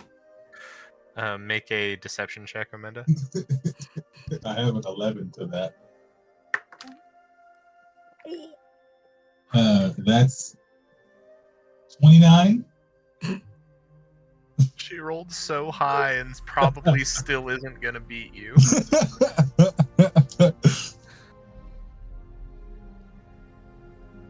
Yeah, she doesn't. God damn it. Right. Amazing. Yeah, Lady Rhiannon just like, alright. What? Seems weird. What do you guys say about this? Potion. Yeah. Shakes it. I mean, it looks like a potion to me. What was down there, by the way? I believe it was a statue to some what was his name again? There's a shrine to Rishigar. Yeah. You see her face immediately darken, and she's like, "We should go quickly. And you see she just kind of starts to look around, and she's like, "Is it getting colder?" Well, we were just in some hot water, so I guess for food. She says, "No, it's getting colder." And she looks out past all of you on the top of the ice, and there are like little icy whirlwinds starting to form on the top of the ice, and they are beginning to move towards you all. Okay, time to go. All right, everybody, get on the cart. Get on the cart. Let's get on out of here. As you all start to make for the cart, they are moving quickly. And I'm gonna need everybody to roll initiative. Cute little initiative roll. A Yay. cheeky little Initiative. initiative roll. Ooh, Initiative. Oh, keep it in your mind. Could be worse. I'm not Could gonna be better. lie. I look terrible in the dark. I look like this is like a. You saw me in the alley, you'd run. You saw me in the alley. If you saw me in the alley, you definitely choose the bear. I'll tell you that. I used a luck point. Just so you know, I'm just marking that vocally.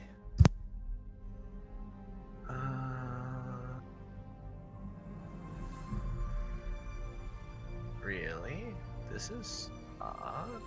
I'm not gonna lie. The internet has been making me sad lately with all those. First it's the girl with the fan, then it's the bear, and then Oh.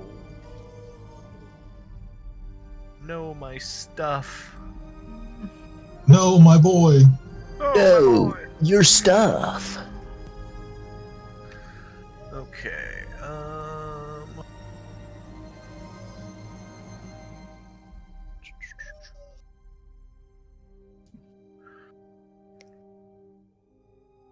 Like you turned off Miss Rachel. The dog's back there. The dog behind Caleb is like, it's so inquisitive. He's like, what's happening over there in the distance?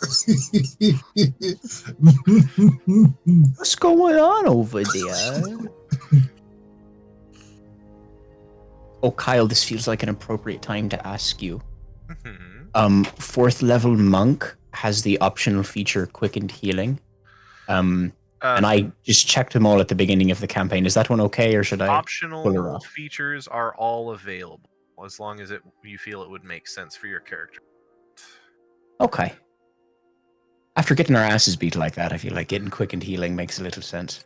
Considering you guys don't have a, true dedicated healer, that's all fine. No, we have A couple 3 of- healers in a trench coat. Yeah. We also can talk about utilizing the healing surge feature for this campaign if we really want to. That might be a little Is that- helpful.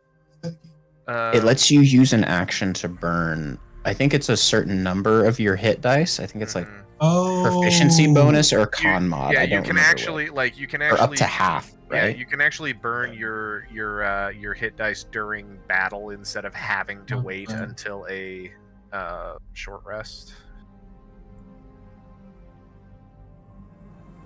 Or maybe All right. Let's see here.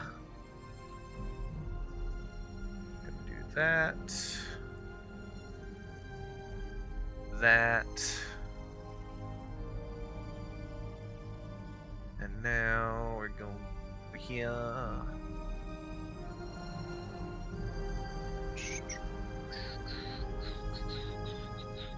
Juniper Hawthorne. What was that initiative roll? 13. Ewan. 14. Ormenda. 21. Ophalon. That was early initiative. Okay. Jeez. Checking on It's the okay. tab. The Babo had your attention. 8. 8. You're so fast and your initiative is so trash so often. Kyra. 26. Damn. Hot. Nice. She was a +8, so. I only had +5.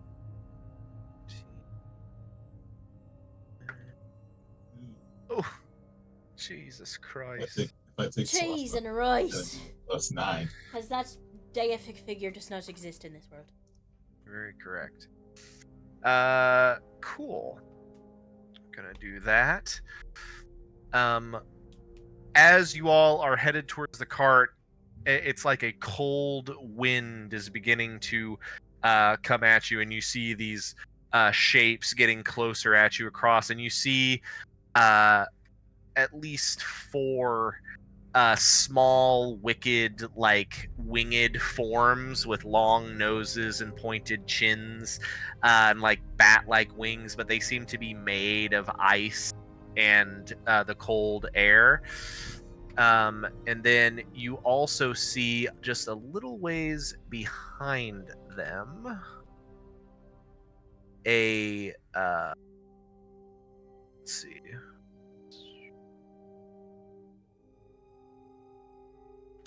You see a small whirlwind of ice and snow, and at the center there's like a series of chunks of blue ice, and there are 3 glowing orbs in the center of it as it's just moving towards you. And yeah, they're gonna come after you. Let's get some appropriate battle music. Actually, why don't we take a quick break? Everybody take a bio break, do whatever you gotta do. I'll get this set up, and we'll be good to go. What direction the Clefairy was pointing. There's a lot of cool shit. Nintendo 64 had some dope games.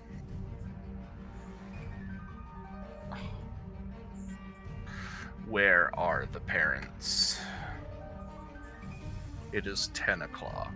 We may have to save this combat for the next time if they do not get back here somewhat quickly. Yeah. We need to save it. Yeah. Wait, what'd you say? What'd you say? I paused the recording, so if we need Oh, okay. to save it, we can. Okay. Yeah, we'll figure it out. It shouldn't be a terribly long encounter, I don't think. You guys are pretty powerful. You're level 6. One of us does finally have extra attack. True. The 2 are close behind. I don't know if Omenda's build gives him extra attack or no. I don't think so. I'm just looking at Ewan's other possessions, and it just makes me laugh. Yeah. I'm thinking he put at least 2 of those feathers from the owlbear on the The staff. staff. Yeah. I think I'm gonna make it so he does 2 on the other end too, so each end just has a couple. That'll be nice. Also, Vela came up with the idea of making alcohol from all the apples that we have. Oh. And just put them in a barrel and throw them in the what's it called? Bag of holding to ferment for a while. Hilarious.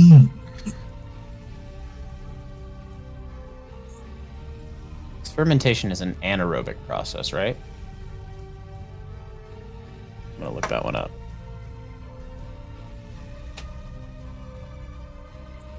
I probably see. I left. It is anaerobic, okay. Ended Okay, there okay. because I thought it was gonna be cursed. You left the pendant Because you thought the pendant was going to be cursed? Yeah. Do you wonder... I wonder now, thinking about it, if the gem was what was keeping the water warm. Yeah, that's what I was thinking too. Might need to put that gem back. Well, the water was already cold. Right, but there's like fish in there and they're gonna die without that heat. No, no, they won't. Was it naturally warm enough without it? Well, I mean, lakes. That's how lakes work. It freeze Yeah. over. It's not you. They're not usually like super duper warm or anything, but there is the ice at the top usually gives enough insulation that fish can live in lakes like that. Yeah, like like a lake that's deep enough, the water in the middle and at the bottom will actually be like 10 or 15 degrees higher than what it is. Now, at are the they going to top. be a little Yeah. more That's sluggish? a lot Absolutely. higher than I thought it was. Because I knew all of those properties occurred, but I thought it was matters Yeah. of like a handful of degrees, which can be enough for fish to survive still. But as It's much as kinda 10 like or a lot, 15, though, it's yeah. kind of no, that's nuts actually. They I gonna didn't know that was the move case. pretty slow. Yeah, I You mean have they'll be so fine. many tool proficiencies, Ewan. Yeah. Well, to be fair, I actually That's none of those tools. Monk, Eladrin, Outlander. You get it from so many things. yeah. the Eladrin ones are the funniest, I think, because I can swap the Eladrin ones out. So the Right, leather workers because in the it's wood. an elf thing. Yeah. So like the- on a trance, you can trade those Mhm. out. Yeah. on a chance I can trade them out. For skills, right? You could just get a Yeah, skill proficiency. I think I can. Let me actually check because I can just do it from the manage character, everything. I believe so. Let me double check. Race and trance. No, but I can do like weapons and like other tools. I can do like like chess sets and like hand flutes and whatnot. So I can do like disguise kits. I can do weapons. I can do like game kits. I can do those. But not explicitly not skills. Just like everything else that you can use, pretty much. You could wake up tomorrow and know how to use alchemist supplies. That's goofy.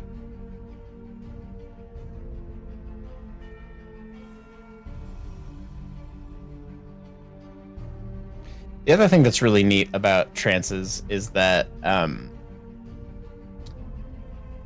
in the I think in the PHB lore, it talks about how you view your past lives and current life memories with perfect accuracy, because elves are weird.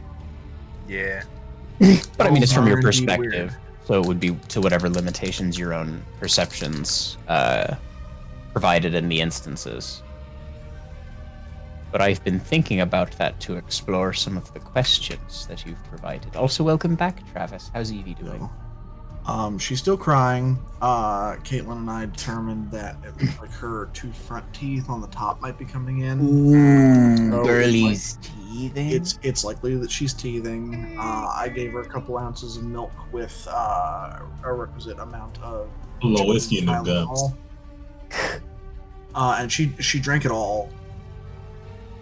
So I'm hoping that the Tylenol infused milk might help. Teething will also make them hungry. Yeah. So Hence why I decided to opt for Burn a lot more calories with a little, that. soup a little milk? bit of milk and some Tylenol Smart. to chase it down. I'm hoping that Baby and all. Maybe then all.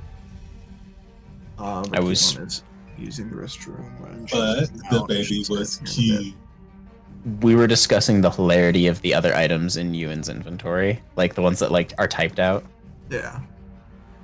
We've got such hits as we have the Charm of Manannan that we all still have. He's got a Ow. Fletcher's Bit. Only 2 now because he used a couple of them already on his staff, but he's got 2 long eyebrow feathers from an owlbear, 3 owlbear eyes, Yeah, yeah. a chest of gems worth roughly 250 gold pieces, 7 magic apples that are good for 30 days, and I began the start date at the 3rd of Hawthorne. So I just had all that noted down. There's also probably a shit ton of regular apples stuffed into that bag. TBH. I think actually that's what a lot of those rations I added were.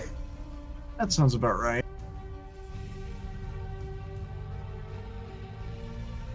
Also,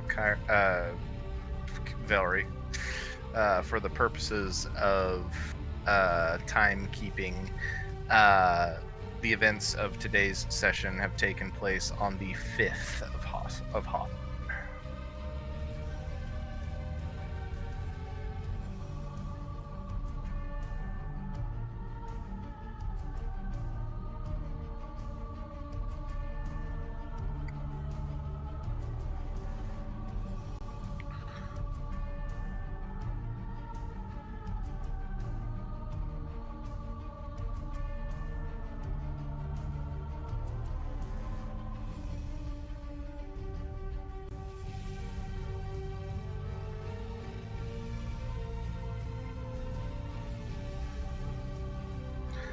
Ow.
All right, guys. I'm sorry. We just can't tonight. No, I get it. You're all good. She is extremely upset. She will not go to sleep, and That's don't okay. blame- Gertie's gaining teeth. We've already padded up tonight as much as we needed to. Yeah, for bones sure. out of her skull. It's all good. I We just will feel start bad. the next session with a I don't even know combat. what the hell we're fighting. You're fighting Ice some method. icy shit. Ah. Yeah, no, we can do it next time. That's totally fine. We could even, I mean, I know we have the last week of the month kind of set up for bye weeks or other shit, but if we really want to, we can do this then, or we can just wait till next month. That's Yeah, totally and fine with that's me. kind of what I had thought of it being for. Like, if we didn't have anything, leave it open. But if we needed to finish something up or Yeah. add something We could either do that on the 27th, or depending on how everybody's feeling, we could do that when we come and visit. Yeah, for sure. That is the 27th. That is the 27th. I Right. thought we were coming the 26th. No, No. you're coming the Monday. Are we visiting on Monday or Sunday? Monday. Monday. Okay, I thought we were visiting on Sunday. That's my bad. Yeah. No, you're good. Okay. What are you, We can raising a do- child and working a We can do like full-time a job or easy something? memorial. We can do like a midday session. She can call Yeah. around. Ooh. All right. That means that all of the map that I just set up is irrelevant, though. I mean, you could put it. You could put it on the TV or something. I could do that. Yeah, you can just do that. Caitlin You says do that. she will send Bring your laptop or some such. She will send you that scroll, Kyle. Okay, sounds good. All right. We love you guys, and we will see you guys It's next week. Clem, I wrote you, but you still Alright. ain't calling. All right, encounter builder. you have one job, which is to retain initiative until next time. You punk bitch. Just make sure that. Oh right, yours is weird about it.